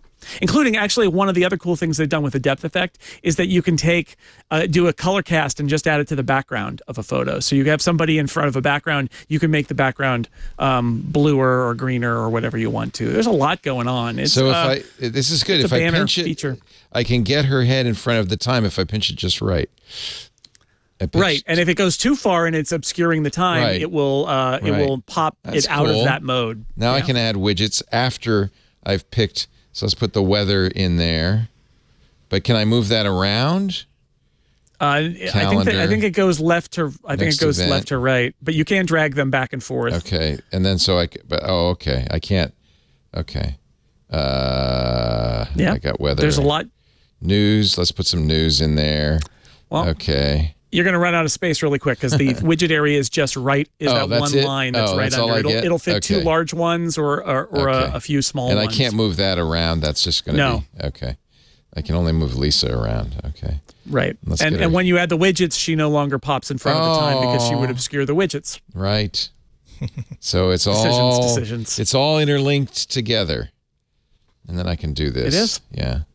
But is the font linked to the picture style? No, you can. I think you can tap on if you tap on the time, you can pick the time style and color from there. Because there's different. Sometimes I like better than others. I like that. That nice serif one. That's cool. Very nice. Yeah. Thank you, Jason, for the in-service. Little walkthrough. Little walkthrough. I guess I bet I wasn't the only person who went, "Where's all the cool stuff? There's supposed to be some cool stuff in here." Oh, and another thing that's interesting about that lock screen is that lock screens can be tied to focus modes. So if you use focus mode, you can actually have like a work lock and home screen and a don't bother me lock and home screen and all those things, and it'll change dynamically. Oh, so you could have quite a few screens then set up. Nice. Yep. Okay, now I'm done, and I swipe out of it, and now I have. No longer have Micah as my wallpaper, which is good. They go together. They're paired. Nice. Okay, cool. I like that. Very good. That was great. Now, there are some things that iOS 16 mentioned that aren't coming. Live activities will arrive later this year. That lets you stay on top of things that are happening real time right from your lock screen. So I didn't get that as an option. And that's the stuff that's feeding the dynamic island as well as the third-party live activities. Oh, okay. So that's coming later. Live activities API as well. That's for the third so parties. This is, again, I just want to say this is one of those important things where the dynamic island is going to only be some Apple apps when it launches, and then it will take a few months for Apple to roll this out to developers so that they can support it too. I like that idea of John Travolta being on my lock screen, but okay. Without live activities, app clips won't support it when the new operating system launches. It'll finish blah blah. Freeform, the flexible canvas. That's that weird whiteboard thing. That's coming later. They gave that a big showcase during WWDC. Yeah, which was puzzling. So a lot of people are going to be asking why isn't but it's probably going to be rolling out as soon as they've got the very latest whichever OS ships last. That's when all the other OSs are going to get freeform because it's supposed to be cross-platform. It kind of makes more sense on an iPad or on a bigger desktop than on a phone. So same for the shared photo library feature. A lot of people talking about that feature not being available at launch. But if you put things in a shared photo library on iOS 16 and then look at it on your iPad that's on iPad OS 15, those photos are gone. They disappear because they're in the shared library. So you really need to bring them all in sync.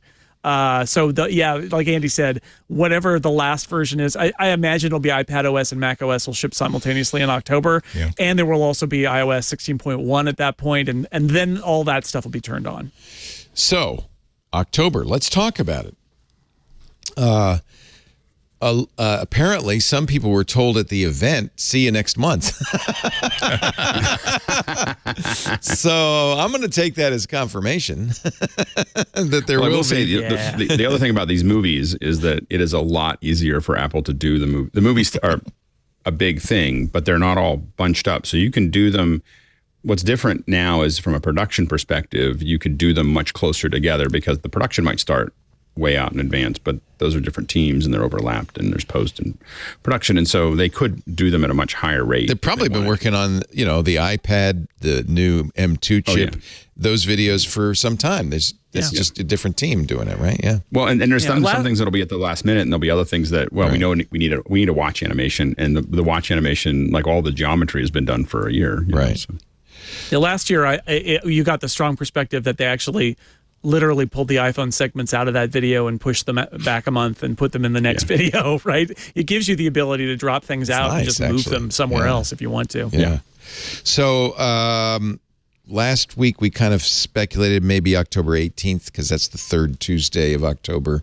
Gives us some breathing room, times to buy all that stuff, and our checkbooks to recover slightly.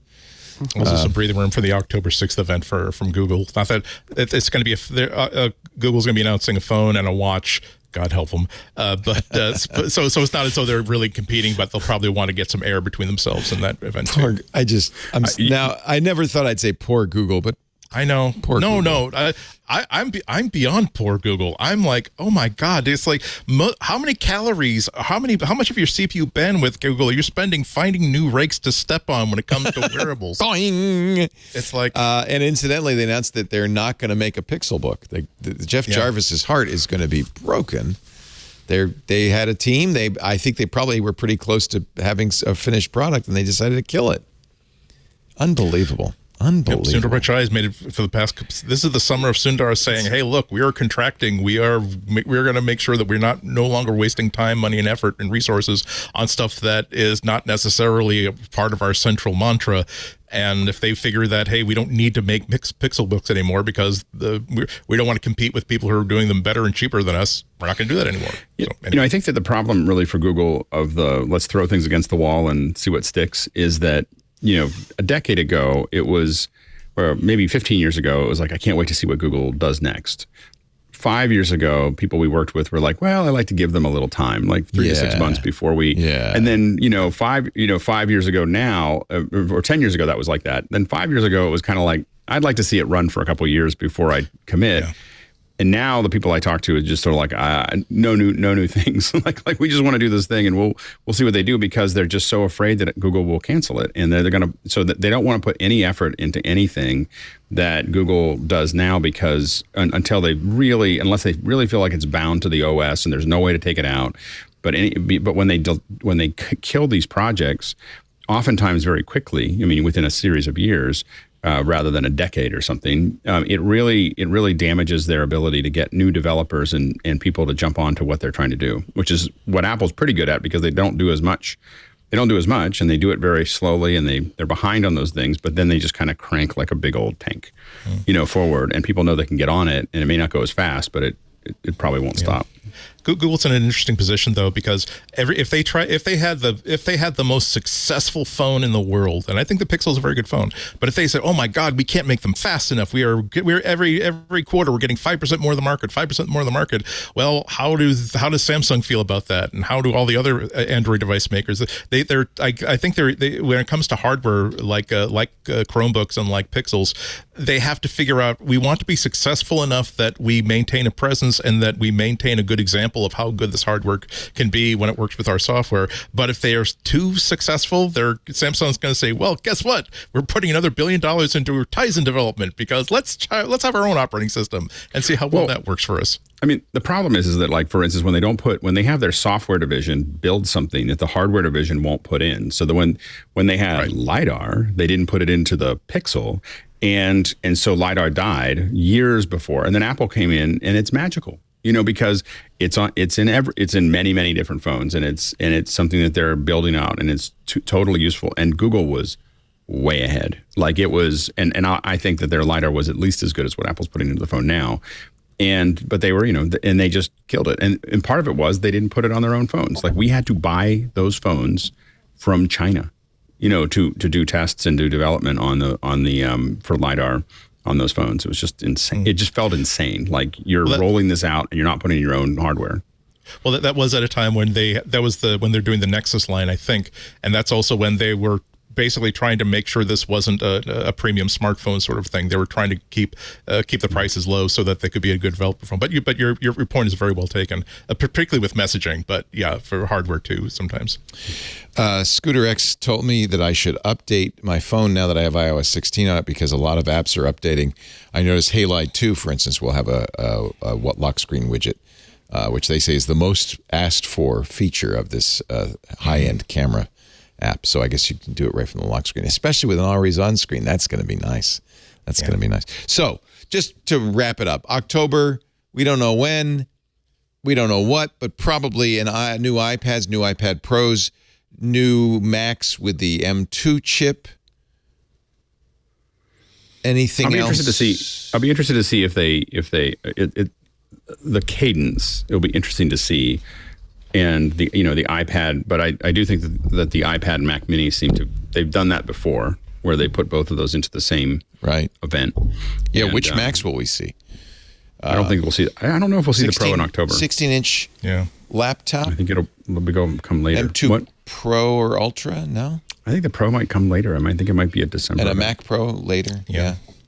There's plenty of precedent for Apple meeting a deadline for a Mac Pro by saying, in December we announced when it's going to ship and it's not going to ship in 2022. That's what they did it with the trash can Mac. Yeah. I'd be very disappointed if they don't update the iMac though. Excuse me, the Mac Mini, because that's a really bad missing piece. It's like the best computer they've made, and I have so many of them. It feels like they're that Intel Mac Mini that's still hanging out there because they really need a Mac Mini that's not just on an M1. It's got to be, right? I think it's an open question what else there is, but the Mac Mini, I think it's got to be there. I really like the Mac Studios, though. I mean, that's kind of, to me, a swole Mac Mini. Well, it is, except the big thing I would say is that for the average person, the Mac Studio is great. I have a Mac Mini and a Mac Studio Mac Mini sitting right on top of my Mac Studio right here. And they're both great machines. It's just that the Mac Mini, for the price, is just an insane value. The Studio is a good value. The Mac Mini is an insane value at $650. And what happens is, as the developers start writing to Metal, and as we talked about this last week, but as they start really writing to the OS the way that Apple has guided them towards doing, the performance just keeps on yielding more and more and more. It's most of the performance issues right now are just developers not taking full advantage of the hardware. Again, I've been talking to a couple of them, and it's just they say as you keep on digging into that, you just keep on getting there's just more efficiency to be had. What about a new iMac, an iMac Pro? You think that might be next month? I don't even anything's know if possible. Do an iMac Pro. Mark Gurman, whose sources about the iMac seem a little shaky to me, seems to say that there are no new iMacs until 2023, which is really disappointing to me. Yeah, because you'd think that they could just drop an M2 and the existing iMac, and it would be nice if they did a larger iMac with a better chip. But he says that's a next year. It may be an M3 before we actually get another iMac revision, which blows my mind. But they can't just do an event with an iPad Pro and a Mac Mini, right? There's got to be some other Mac to update there. I would think maybe the MacBook Pro. It's been a year. Could they do MacBook Pro? Could make sense. MacBook Pro 14 and 16, and that would be the unveiling of whatever the high-end M2 processors are for the first time. I think that's probably the best bet. Well, we'll find out soon enough. Yeah. Just quick thing about the iMac Pro. You remember that we didn't see the first iMac Pro came out during the year of embarrassment when Apple had to say, we had an idea for the Mac Pro. It was terrible. You all hated it. We're going to start all over again. In the meantime, here is an iMac Pro that we managed to we managed to wait for a week when Johnny Ive was away so we could cram as many fans as we could possibly fit into the iMac so that we could get top quality Intel processors into the thing and give you the high powerful workstation that you actually wanted. So I wouldn't bet against there being an iMac Pro next year, but I'm wondering if they have any real commitment to continuing that line, or if they're just going to say that the iMac is the original Mac 128. It's the easy to pick up and transport from one room to another, easy to set up a room full of them, medium power to low power machines that anybody can afford. And they're saying that if you want something that is like an iMac but pro level, buy yourself a Mac Studio, buy yourself a nicely kitted out Mac Mini. Yeah, I think the Mac Studio is the one. I think Andy is right. Like, there's no guarantee here because that iMac Pro was a one-off from a alternate timeline, right? And I loved mine, but it was a one-off from an alternate timeline that Apple didn't go down. However, I think there's a read, and Mark Gurman, I know, has had some suggestions that this is going on. That's not really what they're going to do. What they're really done is they're going to give the larger. Remember, there used to be two sizes of iMac, and now there's only one, that they're going to do a larger iMac, and the way they'll brand it will probably be iMac Pro, but we use that as shorthand. It might not be. It might just be a larger iMac, but I think there's definitely a strong possibility that they're not going to be happy with just the existing M1 iMac shape, and there might be a larger model, and that's the thing we're all, I think, shorthanding as iMac Pro, but it may not be called that, and it may not truly be a Pro-level iMac. It may be an M2 and not an M2 Pro or M2 Max processor inside. What do you think about an iMac Studio? I love the Studio name. I think the Studio name really has some legs, and there's a bunch of interesting products that they could release. I think there could be an iPad Studio too. That's a big iPad, but an iMac Studio that instead of iMac Pro, that's a cool name. I think that would be awesome. And yes, X bonus points if it's got a touchscreen on it or Apple pair it Pencil with a really, really something. great screen. Yeah. I think that the issue really is that how much of the Mac Studio is a fan. It's yes. There's a big piece of that Mac Studio that when you look at it breakdown, is a big fan. So I think that getting the studio level performance into an iMac form factor could be challenging in the pro level. I think that the iMac makes a lot of sense. You keep on getting thinner with the smaller chips, but I think when you get to the bigger ones, I think it might be difficult. Let's see. What else is going on? We'll find out about this all next month, I hope. And maybe a Mac Pro in December. Congratulations to Ted Lasso. Apple TV won a few Emmys last night. Ted Lasso, Best Comedy. Jason Sudeikis, Best Lead Actor in a Comedy. And Brett Goldstein, Best Supporting Actor in a Comedy. And of course, we looked at which one is he? Is he that Roy guy? Kent. It's Roy Kent. Roy this Kent guy on the right. So, this guy right here. Okay, good. I am very curious to see if they do tie-ins with MLS and Ted Lasso. That will be epic. Like if they start tying the show into the it kind of blows my mind to tie both of those things, because no one's ever had those two things in one place, like total control over broadcast over the sport that you have a show about is a unique situation. There's some danger in it, obviously, of tying those things together, so they may not, but the possibilities are kind of insane.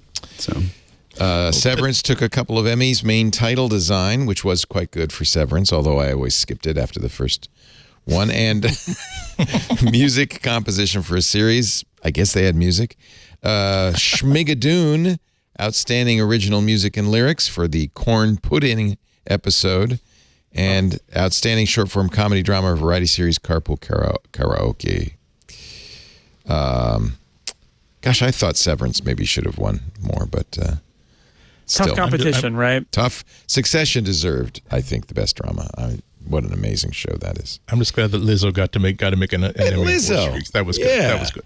Yeah. Lizzo got best reality show. Good for her. Didn't make up for Bob Odenkirk losing, but still. Yeah. How did that happen? But this was that's going to get harder and harder for the Emmys, because it's not just, network television anymore. You're competing against some good stuff. And the hard part is that the math is so different for the streamers. It's really like watching. I mean, HBO knows it has something with Game of Thrones, so they're just dumping money into it. And then you look at Lord of the Rings, where they spent, most of the money, if not all the money. And then, and Amazon and Apple have very different models, and HBO, at least against one that is almost a guaranteed lock. Right. The production level on those shows, on some of these shows, is just leaving anything we saw on TV. Yeah. behind. Yeah. How is, CSI Las Vegas going to compete? I mean, you just, Yeah, because when you watch it, there's just so many predictable models. We have X number of sets. We have X number of there's all the and as someone who does production, you just watch all the practical things that people are doing to save money, because you still have to still has to pay for itself with advertising and syndication and all these other things that it still has to pencil out. And with Apple and Amazon, it does not have to pencil out. And that's really hard math to compete with when someone's playing a game that, as we talked about before, it's kind of the Kaiser Soze model. WeatherKit has launched Dark Sky Goodbye by year end. The Dark Sky for iOS will wind down operations. They acquired it in March 2020. And as of January 1st, 2023, Dark Sky will no longer be available. I presume all of the features have been moved into Apple's WeatherKit app, I hope. Yeah, the interface is different, and so people who love that app are going to be a little disappointed because the interface is totally different. Yeah, I am, WeatherKit subscriptions have launched as of yesterday, so developers can now add that weather data to their own apps. So I suppose you could write a new UI that's like Dark Sky and put WeatherKit in it, and you'd be happy. That's actually pretty cool to be able to. It could potentially give you an entire, like a whole new set of apps, because you don't have to figure out the data problem. Yeah. We're going to give you all the stuff that you want out of that, because that's really hard to. Anybody who's used weather apps. One of the reasons Dark Sky did so well is they had their own server, but all the other weather apps, you have to choose a server, and maybe you have to get an API key, and maybe you have to pay for it, and blah blah blah. It's just not a good experience. Yeah, and I presume Apple's WeatherKit will have the best information, right? You'll get up to 500,000 API calls per month with the Apple Developer Program membership for $99. But if you're going to be a big app, you're going to need more than that. And WeatherKit will allow apps for the watch, tvOS, macOS, iPadOS, and iOS. And there's a REST API, so you can actually just. Nice. It also means that if somebody wants to make a cross-platform app, they want to make an app for Android or Windows that uses WeatherKit, they can do that too. They just use the REST API to get the data. Yeah, and as an individual, 500,000 calls a month is probably more than enough. Well, yeah. I mean, what they'll do is they'll end up having millions and paying Apple a few thousands of dollars for the data source and rolling it in for their users. Right. Although I'm an Apple developer to get access to the betas, and I rebuilt my weather widgets that I use to use WeatherKit's REST API, because I could refresh like every minute and not run into that limit, because it's just me. So I might start playing with that a little bit too. It's fun. Yeah. So where are you putting your weather? Are you using some of those little widget things? I'm using the previous pick Swift bar to put a little chart in my menu bar, and I've got a little web page for my weather station that's got a forecast now, and I've got a widget from Scriptable, the app on my iPad that shows the 7-day forecast. How hard is it to call the API? It's a REST API, so there's a little thing that you have to do, whatever your programming language is, to do the authentication, where you have to say, like, you have to go onto the Apple developer website and generate a key, and you have to hand the key cryptographically signed every time you make a request. But once you write that code, and there are plenty of examples out there, all you get back is a JSON file, and at that point, all you're doing is parsing JSON. So there's a get call using latitude and longitude. You just issue that get call, you'll get a bunch of JSON code back that you then parse. It'll give you and as somebody who has a weather station, I have been so used to writing scripts that parse my historical data, and then I got the access to this API, and I'm like, wait a second. Now it's the future. Like, it's so weird. That's it's like, cool. Well, what do you mean? I've got the next 8 days with weather information. That's really it's pretty awesome. Fun. Yeah. That's I might play with that. Put a conky widget on my desktop or something. That's neat. Yep. So sad to lose Dark Sky, but sounds like this is going to be a nice replacement. Let's see. We covered everything that we wanted to cover before we go to break. This is always challenging because there's so much to talk about. Anything you guys want to say about the event, or any? We should mention there was a a story that Apple's hardware subscription service is not dead. It may still arrive, still in the works, according to Mark Gurman. He says the program would differ from an installment program in that the monthly charge wouldn't be the price of the device amortized over 1 or 2 years. It would be a yet-to-be-determined monthly fee, depending on which device you use. Maybe you could even swap out your device for a new model when new hardware comes out. So it's basically an iPhone for a monthly fee, right? Possibly integrating in Apple One bundles, etc. So we don't know when that would be announced. Maybe that'd be something they'd bring up in October. Maybe. I mean, I think they want to sell as many iPhones as they possibly can before they start the subscription thing. So maybe you would see that like in 2023. Right.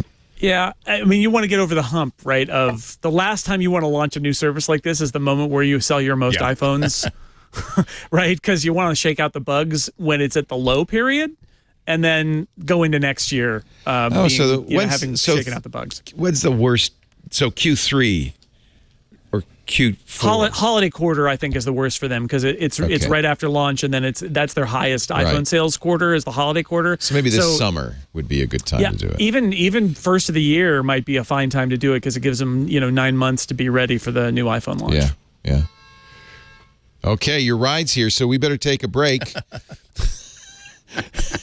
I don't know whose ride it is, but it's here, and do our picks of the week. I'm going to start today with something. I'm going to go out of the box and start with Alex Lindsay and his pick of the week.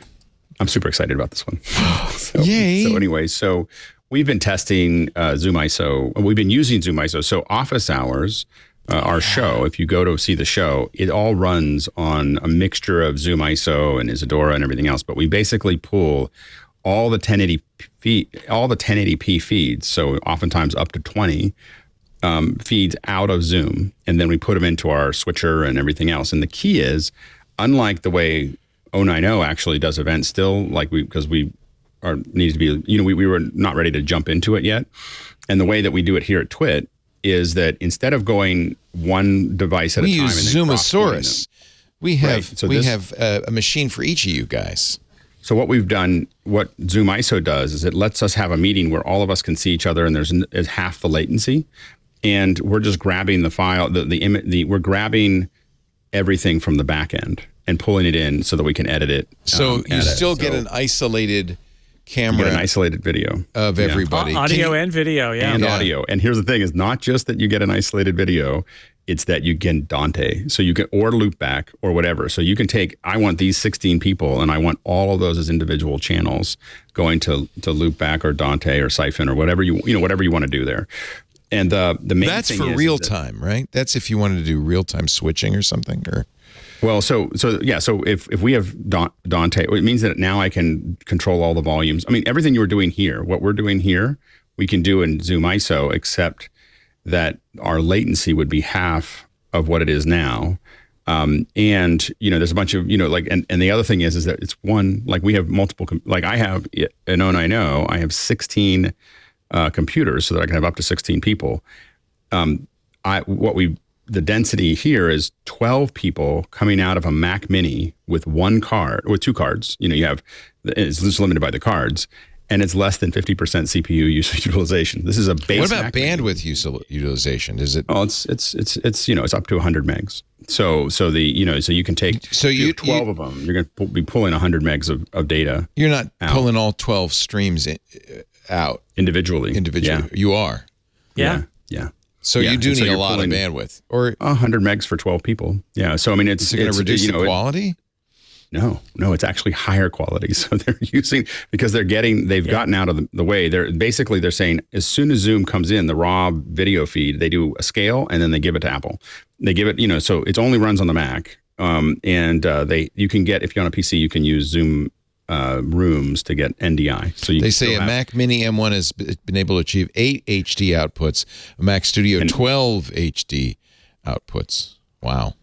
Yeah, so you can take. This is huge. So, just for normal people who are going, what the hell are they talking about? So here's I have $500,000 of hardware and Twit, I'm sure, has close to that, managing these shows.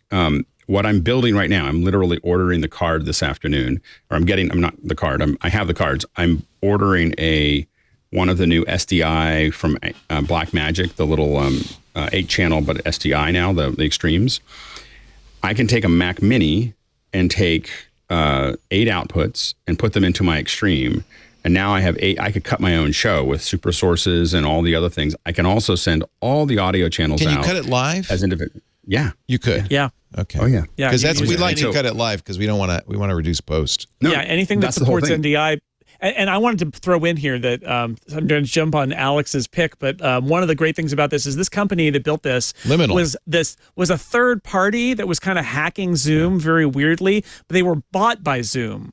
So this is Zoom's broadcasting play eventually. They're gonna push this thing in where it's like completely legit, an actual version of Zoom, but every single person on the call, because people don't know, we're not on one Zoom call together. We're on individual Zoom calls with the studio, and so we're all double latency, and it's not as good. That's why we step on each other's words here and stuff like that. Right. But this gets you all of that isolated audio and video for switching and directing live or for capturing and editing later, all just running on a Mac Mini. And because the funny thing is, because it's just what they call, I think it's consuming, and then it's a source, you don't actually have to switch on a Mac. The Mac Mini is just there to kind of eat your Zoom files and output it on your network to whatever device you're using as a multi-camera switcher. Via It's pretty NDI. awesome. So we would it's use a NDI. TriCaster for that. You can do NDI that it's way, sweet. or you can do SDI. And the SDI has a lower head. The SDI Lower latency. has lower hit on the CPU, so you can actually do more outputs on the SDI than NDI, and it's I think the visual quality is a little higher, but We but currently it use is- SDI. We could do both though. Right. Yeah. So you could literally take to do this show, or pretty much any show that you do. You could have a Mac Mini with a Sonnet box and a quad card, and it would push everybody up. It would just everybody. John says, sounds like we're going to need an M1 Mac, Leo. Exactly. And this is a beta, and and it's a little shaky, but boy, the potential here is enormous. So where have you been using would- it, Jason? Well, I want to do for our live streams for the video stuff that we do, including the theater stuff, the plays. Wouldn't it be fun to do the plays and the that tabletop role playing, any video that we're doing live. Like I use Ecamm Live, and I know that a lot of people at Twit use it too. Micah uses it for his shows. Right now what we're doing is you screen capture Zoom, right? So you're literally just capturing individual people and cutting them up. And with this, every person is on their own track, and it means you can also like format like the canvas of who goes where, and just say put this person here, and it's their video instead of like I'm going to screen capture, nobody move the Zoom window, and I'm going to make this little rectangle and put it over there. Yeah. So it's just a huge usability improvement too. Yeah, and there's no debris on the screen. It's just a raw feed that comes out. That's of the another thing, which we've problem. always We been have challenged. to zoom into you guys so you can't see all the stuff. Frame rate. Yeah, so there's no debris. The frame rate is better. The color is better. Such a good name for that. The latency is, I stole it. Someone else called it that, and I just It is kept on debris. calling it. Greg It's Gibson, exactly- I think, actually. He's in office hours. He said, "Oh, there's all this debris," and I never forgot that. Anyway, so the but all of that's gone. They don't have the licensing stuff that Skype says, "Oh, you have to put logo on it or whatever, or talk about it." They don't have any of that. And the thing is that the real magic sauce here for us has been if you take like. Even if what I'm going to be building, I'm building a mini kit that is just something for myself, like for me to test. I'm doing this, I'm doing gray matter with Michael Krasny. And so we're going to be building it for that so that because we have a big kit and we have a lot of people doing it. And I want to do something to see how far I can do it by myself. So you'd need an M1 Mac, a mini would be fine, right? Or do you want to use a Mac Studio for this? You could use a studio. What I'm going to do is I have a studio, but I'm going to use a Mac Mini. Okay. And a Sonnet card, are there external? Sonnet box. Sonnet box, it'd have to be. That's the Thunderbolt to Sonnet box, and that holds a card. And then what I'm going to put in there is a Blackmagic quad card, which will give me 8 outputs, right? That should be enough for anybody. Yeah. That'll send 8 out, well, except for us, because office hours is like 16 people. So, but normally it would... we would take 8 out, and I'm putting it into an A10 Mini Extreme ISO, the new SDI version, so I don't have to have any of the converter We'd boxes. put it into a TriCaster, obviously. But Yeah. You could, yeah, absolutely. Does the then- Blackmagic send out SDI? Yeah, so, the Blackmagic card that is connected as SDI out, and the new Blackmagic Mini Extreme is SDI in. So it's the little form factor, but it's anyway. So then I have and then what I'm using is a program called Mix Effect Pro, which kind of transforms the ATEM into a bigger switcher. Like it literally multiplies the value by like 10x. And so what you do is you can program tons of super sources into it. They'll animate between each other. They'll switch between them. And that's the base that I'm going to work with. And then I'm literally cutting most of the show on an iPad. Like I'm literally just tapping on an iPad. Like I want this shot. I literally did a show for 30,000 people, literally sitting on an iPad with Mix Effect Pro cutting between stuff, and Wow. So it kind of makes the ATEM magical. And then when we start taking Zoom OSC, which is also made by Liminal, which is owned by Zoom, we get all the data out. Who's in there, who's talking, who's doing like all the things that Zoom is reporting. And so what we can really get into is that's when we start taking what's called Isadora by Tricotronics. We take Isadora, and Isadora is a low code, mostly nodal brain, right? And so we start making all the decisions. I want you to automatically do this. When I hit, like for instance, in office hours, when we hit put the lower third up, it knows who's up. It puts the lower third up. Like it doesn't, I don't have to figure out who's who. It just puts it in there, and it's all formatted using SPX graphics, which is a free, it's a free platform. So anyway, so all of that stuff can be integrated because we have all these ISOs out, and because and then the audio now we can mix the audio, because we get out of Dante, that's going to go into an X32, and eventually it's going to go into what's called Elisa, which is a surround sound. So we can actually take, because we're getting the ISO audio out, without adding any other de-embedders or anything else, we're just going to send that into a surround, and we're going to spread everybody out into a surround mix for YouTube. But all of that's possible because of Zoom ISO, and we're on Zoom ISO 1. So the whole show, that if you go to officehours.global or whatever, that whole show is a mixture of Zoom ISO, Zoom OSC, Isadora, Universe, Mix Effect Pro makes that show. That's how that show gets done. Nice. We're going to now spend the next 6 weeks. It's going to be a little bit rough, but we've decided I could spend the next 6 months doing this on the weekends and trying to figure this out, or we can all just work together and turn it over to version 2, and we're going to turn it over. So the next 6 weeks we're going to turn all. It is in office beta hours though, so we'll wait. It is in beta. I will say more that stable. my experience so far is that it is the beta of 2 is much more stable than the Nice. release version of 1, because release version of 1 was written by a little company, Right. And was a version hack. 2 was written by a Zoom team, Right. that had access to making requests and having them actually get done. And Right. I will say that this is the reason that I'm so excited about this, is that I don't know how many meetings I had with folks that were working on Skype TX, with folks that were working on Hangouts, with folks that like saying, this is what we need. I need a box that I can put out all the outputs. I can do this, I can do this, I can do this. And I kept on asking for, all of this stuff. And everyone's like, oh yeah, but that seems really hard. And Liminal and now Zoom took this on, and they pulled out all the stops, and I don't think this is the end. This is just their first drop of, this is what it looks like when you have an internal team at Zoom with the focus and support from management to run down the field at full speed, and I think that this makes a huge difference and again, from an accessibility perspective, this tool means that you can do shows at a fraction of the cost that you could 2 weeks ago. And it just means that It sounds like it's not a free price. It sounds like I got to buy a lot of crap. For someone who's Jason said that Yeah, you you could just do don't. this with another Mac, right? Mac to you can do Mac. this with an NDI. That's the NDI brilliance of and it, is you feed can it in. scale from me on my Mac doing a D&D stream Right. through Twit all the way up to Alex, Right. because once you've got those streams on their own, you can do anything you want with them. Right. Yeah. Yeah. And so how do you can separate them if you're going? You don't separate them. You just play it out to the streamer. Jason. Yeah, you can. What's interesting? So for me, with like something like Ecamm Live, you basically said every person in your call is a source, right? And so you can set up. Do you switch in the Mac? You can switch in the Mac. Yeah, you don't need an external switcher, although more professional setups will have them. But I just switch. I assign some Stream Deck buttons to the different takes, the different canvases that I've set up, and I switch among them. And this will be much easier because now you've got isolated audio and video on individual tracks instead of what you used to have, which is a screen capture where you're grabbing pixels and a single audio track of the entire call, which is no good.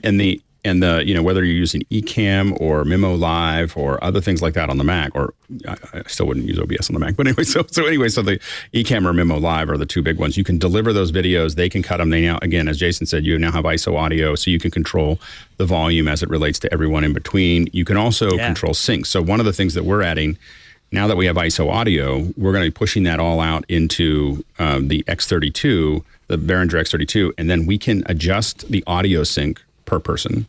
And so we can go through there and we can also do equalization and all kinds of other things, which is, and so we're looking at basically the next step that we're getting is a thing called Matchbox, which literally someone can take their iPad and hold it up and it'll automatically, sync their audio for every person that's in the panel in, take a couple minutes, so. Can I ask a question that's completely personal?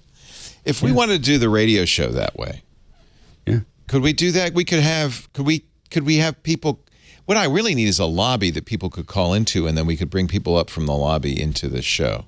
Yeah, we do that in Zoom all the time. We use breakout rooms for that. Okay. So what we do is we don't need to waste the time on MacBreak Weekly, but anyway, I should get together with you. That because I'd like to figure out a way. The way it works now, you have a radio station phone number and a rollover, and it and people are in a call screener, and people are in. But it'd be nice to have video. I'd like to have video. Well, just real quickly, what we do is we using Zoom's breakout rooms, what we do is we have people come in, we push them into a breakout room, and then we talk to them. And then we can literally just move them into the show. Like the producer can just move them. Oh, that's cool. Now I'm going to promote you to the show. Sometimes we send them to hair and makeup, which is us checking their stuff if there's a whole bunch of people coming in. Burke can do hair and makeup. Yeah, exactly. And then this is the digital hair and makeup version. But you literally say, okay, now we're going to take you to the show, and we can literally just drag you into the show. And now so you're the breakout rooms are a feature of Zoom's like webinars thing? Yeah, it's all their meetings. I'll do it. And the other thing that's really powerful is I drag you into that meeting. You're not suddenly in front of everybody. You are just another signal there that is got audio and video coming out to my management system. So when you talk to someone, so you're not just dropping them into a Zoom and suddenly they could talk while you're talking. Yes. They're there. They could talk and you could hear them in the meeting. You would be able to hear them, but that doesn't mean they're going to broadcast because we have the ISO audio and the ISO video coming out, and so that's still going into a mixer and a switcher. Somebody's got to turn that up to do it. Yeah, it's the future. Like it might be our future. This sounds really cool. It should be. It should. This is the way.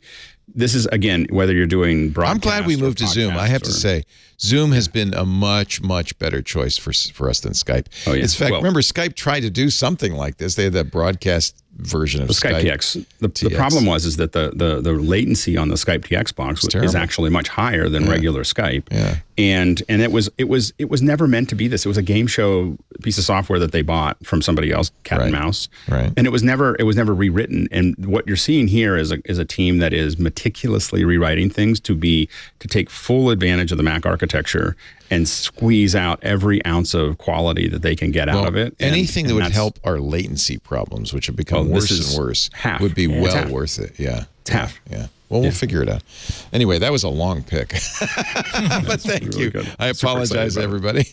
But you got me thinking. How about you, Mr. Jason Snell? Actually, let me do Andy, and then you do Jason. Andy has been sitting there very patiently, quiet for a preternaturally long time for Andy. Oh, that's okay. I had some pants and need hemming, so I finally got good. Some, darn those socks. Got some. So my pick is AllTrails. It's a website and a phone app. It's all about finding places to take long walks in nature and hikes and stuff like that. And so it's probably a good pick to justify that $700, $800 new Ultra Apple Watch. I'm going to take my watch to Taylor Mountain via the Western route. Wow. It's really cool. I mean, it's if oftentimes you have no idea what kind of really nice nature walks are available to you until you actually look around for them. And AllTrails does that for you. Either it'll pick up what your actual location is and say, hey, here's some really nice trails that are nearby, like within a few miles of your location. You can do, of course, you can search by place. So if you know that you're going to be, you got a half a day off in Dayton, Ohio, because you're visiting relatives and you want to get away from humanity for a little bit, it'll find you nice trails. It has a lot of crowdsourced information, so a lot of individual reviews, a lot of individual photos, along with a lot of very practical advice on you will find out if you're looking for something. I just want to take a nice walk. I don't care about tripping hazards, but I don't want to ever have to be sitting in the middle of halfway up a mountain wondering if it's time for me to call 911 or not. Or if you do want the adventure, you can find those kind of adventures trails too. It'll track your progress through a park, through a trail. It'll record what your past and present. It'll let you mark things for the future. It's both a website and an app. Both of these things are free to use for most of the really good discovery features. For $2.99 a month, it'll unlock a whole bunch of extra features, like being able to save maps to your device, which is important if you're outside a cell range, for instance. Access to 3D maps, so a lot of these extra features. The only real bummer about that is that $2.99 is not a lot of money, but they won't just let you subscribe. They will have to charge. They want to just charge you for the year. And it's like, I tried it for the first time about a month ago, definitely signed up for the free trial. And then when I found out that I would have let them charge me $2.99 a month to use it for the next 2 or 3 months, but when I found out that I was about to be charged $36 to enter into the winter, and I'm not going to be scrambling up trails during the middle of the winter, I'm like, okay, maybe I'll go back to the free version of it. But it's really, really good. Even the free features are really, really nice. And like I said, it's even if you're near a city, it's sometimes very, very surprising the really, really beautiful walks and hikes that are available to you, even if you don't have the right shoes, even if you don't have the walking stick and the $800 adventure watch.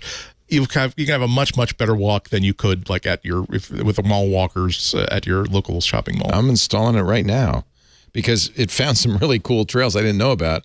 Yeah, exactly. In the neighborhood. So that's great. AllTrails.com and the AllTrails app, and then $36 a year if you decide the pro version is right for you, but you can try it for free. Very cool. It might be worth. I might do that in March, when the weather gets better. But I understand. Not in September. Here in California, it's probably better to hike in the winter, frankly. This reminds me actually of an app that I was really pleased to find out about from Chris Marquardt. Let me see if I can remember it. It's called izi at izi.Travel. It's not it's audio guides, crowdsourced. So we don't have anything in Petaluma, but there's a bunch in San Francisco, and you could put them on your phone. They have an app for it and listen. But the quality may vary because it's done by regular people. Anybody can create a guide. But boy, I think we did some paid audio guides in Hawaii, and it was a great way to travel around without having to pay for an official guide. This looks really, really cool. So I will add this to your pick, izi.Travel, and there is an app as well, Google and iOS and Windows Phone. Hey, I don't know. It says download from the Windows Phone store. I'll get that Nokia 1020 out of storage. I don't know what the hell. Maybe this is an old website. I don't know. Jason Snell, now it's your turn for the pick of the week. All right, really quickly, we talked earlier about the new lock screen widgets on the new version of iOS, and so I want to recommend Widgetsmith, which is a free app with in-app purchase if you want to unlock some extra stuff like weather forecasts and all that. It's from David Smith, very industrious iOS developer. It basically is custom widgets. That's what it does. It lets you do custom widgets on your home screen and now on your lock screen. You get to control the look, the color, you can put pictures on little lock screen widgets, all the things where you think, I wonder if there's an app that makes widgets like this. If you want to eliminate the search for an app in a particular category that makes that widget, Widgetsmith almost certainly makes that widget, whether it is a photo widget or a weather widget or a pedometer widget or, you name it. David has come up with a widget for it. It's a great app if you like having widgets on your home screen or you want to add new widgets to your lock screen. So check it out. It's free to try. And then, like I said, there's a subscription if you want to unlock some very specific data sources that require him to subscribe to a data source like a weather source. It's funny. I was looking at my subscriptions. This is one of them, trying to decide. And I thought, well, let me see how it works with iOS 16 because I have been using it and I really like it. And I wonder, I bet it'll be even better with iOS 16, right? Get those new widget types now, so you can put custom widgets on your lock screen. Yeah. I'm already pissed off that I only can put 2. I want more. You can get more of the circular ones. You can fit more of the circular ones on. Because Halide has a circular one, so I could put a halide on there. Let me look at this here. So I long press, customize. Where's the widget? You got to tap on the widgets. Tap on the widgets, and then now if I scroll down, remove one of them. Here's halide, but this is that's one you can drag on there. Is that like a regular widget? And then what's cool? Look at this: open halide, open in auto mode, open in manual mode, macro mode, wide camera, ultra wide camera, telephoto camera. So you can have widgets on here. But I can't just drag this to the lock screen. Not until you delete. You have 2 rectangular widgets down there, so that area is full. You're going to have to delete one of those widgets first. Or make a new home screen with different widgets on it. Oh, that's right. So I could have one when I'm using AllTrails and hiking that would also have halide on there as well. You got it. Oh, man. Now you're getting it. Now I'm getting it. I'm going to have screens galore. And when I'm so many lock screens. That justifies all the extra iPhones you're buying this year. So you'll be able to have all these extra screens. Extra screens for the extra iPhones. God finds a way. So far, I've only bought 3. One for me, one for Lisa, and one for Micah. But that may just be the tip of the iceberg if we have a lot of things next month. Jason Snell, thank you so much. I agree. Widgetsmith, well worth it. Jason does the best stuff ever at 6colors.com. It's a great site, along with Dan Morin, to keep up on your Apple fanboy info. You're not an Apple fanboy. I don't mean to say that, but if you are an Apple fanboy, you must read 6 Colors. Let's put it that way. Yeah. Let's put it that way. You also are a very prolific podcaster. Their podcasts listed at 6colors.com. Including stuff on relay.fm. Yep. Thank you, Relay, Jason. The Incomparable, so many other places. Love the Incomparable. Working a lot at 6 Colors this month. Good. Nice. Mr. Andy Ihnatko, when will you appear on WGBH next? I'm off this week, but I'm on next Friday at 12:45 in the afternoon. Go to WGBHnews.org to stream it live or later, or to check out the WGBH YouTube channel, which will have that live, plus all my other previous stuff doing for. And look for Andy at the Opera, October 6th. Right after the maybe you'll even have a new Pixel phone to shoot some pictures with. Yeah.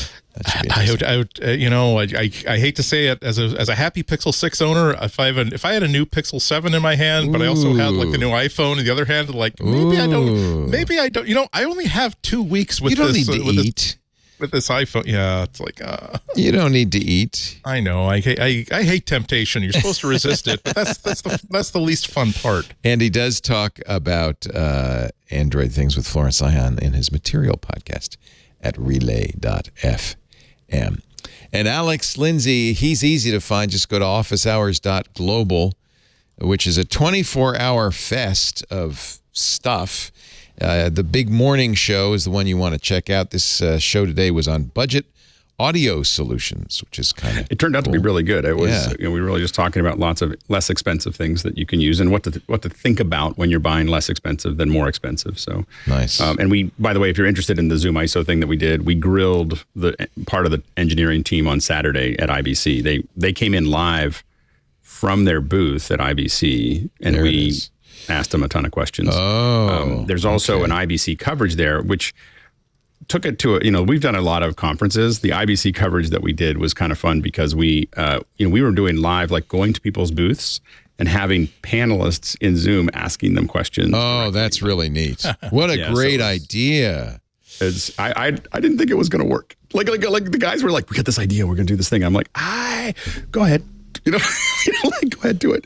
And they did it. And it was kind of magical. So, well, this is really a laboratory for the future of media, if you ask me. I mean, it's really impressive what you're doing. I mean, we're watching with interest at all times. It's the whole community, and I'm doing less and less every day, and they're doing more and more, and they are. I mean, it's just incredible think tank of people that are experimenting. We're using things like IBC. We'll probably use NAB New York next, and as how do we do a live coverage of a given location, but also office hours every day as a lab, because we've got anywhere from 3 or 4 people up to 20 that are managing the back end, not even on the front end, that are experimenting, and we're constantly developing it. Like the Zoom ISO thing, we're going to have, one of the problems is when you're trying to test Zoom ISO is who is in the window, right? Like who's in the windows. So we built an event that we recorded that we can loop. So we can loop 12 people at a time into a Zoom room. And anybody who wants to, between 1 and 3 in the afternoon, can just go in with their Zoom ISO and just grab onto some of these. And it's an actual conversation, and you can make sure that all your systems are working. And so that's it's a lot of fun. So it's a pretty fun community. All I can say is go to officehours.global, find out how you can participate. You can always watch, but you can also, which is really cool, participate. I did, by the way, I've decided on shows, I started doing like some comment, I decided to just hand to Midjourney and just say, I love that. What you create? So we had a dynamic island. So I just put dynamic island in, and there you go. That's dynamic. That's it's beautiful. I want to go there. Island. I know. Here's another version of it. It's a little bit more swimming area. Midjourney is one of these AI art generators. It's got a Discord channel, so you can do it right in Discord. That's really so cool. I threw a couple of them in there. I thought it'd be fun. It's as we experiment with our overlords. It seems like I saw Ben. It's wild. Ben Thompson on Stratechery was using Midjourney, or was it? Yeah, I think it was Midjourney. To all of us that can't get into DALL-E. Exactly. I forget. Did I say that? No. Forget is what I was saying. Yeah. Forget DALL-E 2, because you can now use Stable Diffusion, which is mind-boggling on your own hardware. And if you don't have that kind of hardware, Midjourney, this is Stratechery. He's obviously playing with it. My first job was a paperboy, but there's something about the art created by this that is just fascinating to me. It's just it's a lot of fun because you're playing with it, and it. People will say, "Well, it's just the AI," but it's not. It's how you type it in. It's what you evolve. Like what I just showed you. It's the new kind of programming. That's the pictures I showed you are 100 iterations in. Yeah, I was just doing it all day. I mean, while we were talking, I just hit go. Yeah, you're really coding. Go. Yeah, you're really coding. Yeah.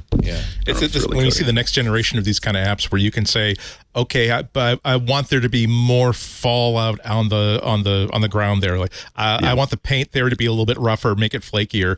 Then say, I want to do this as an oil painting, but I want a really heavy impasto on it. And that's just like you said, when it becomes you go from manipulating paint to manipulating an algorithm. I don't see the difference between that and actual and legitimate creative art.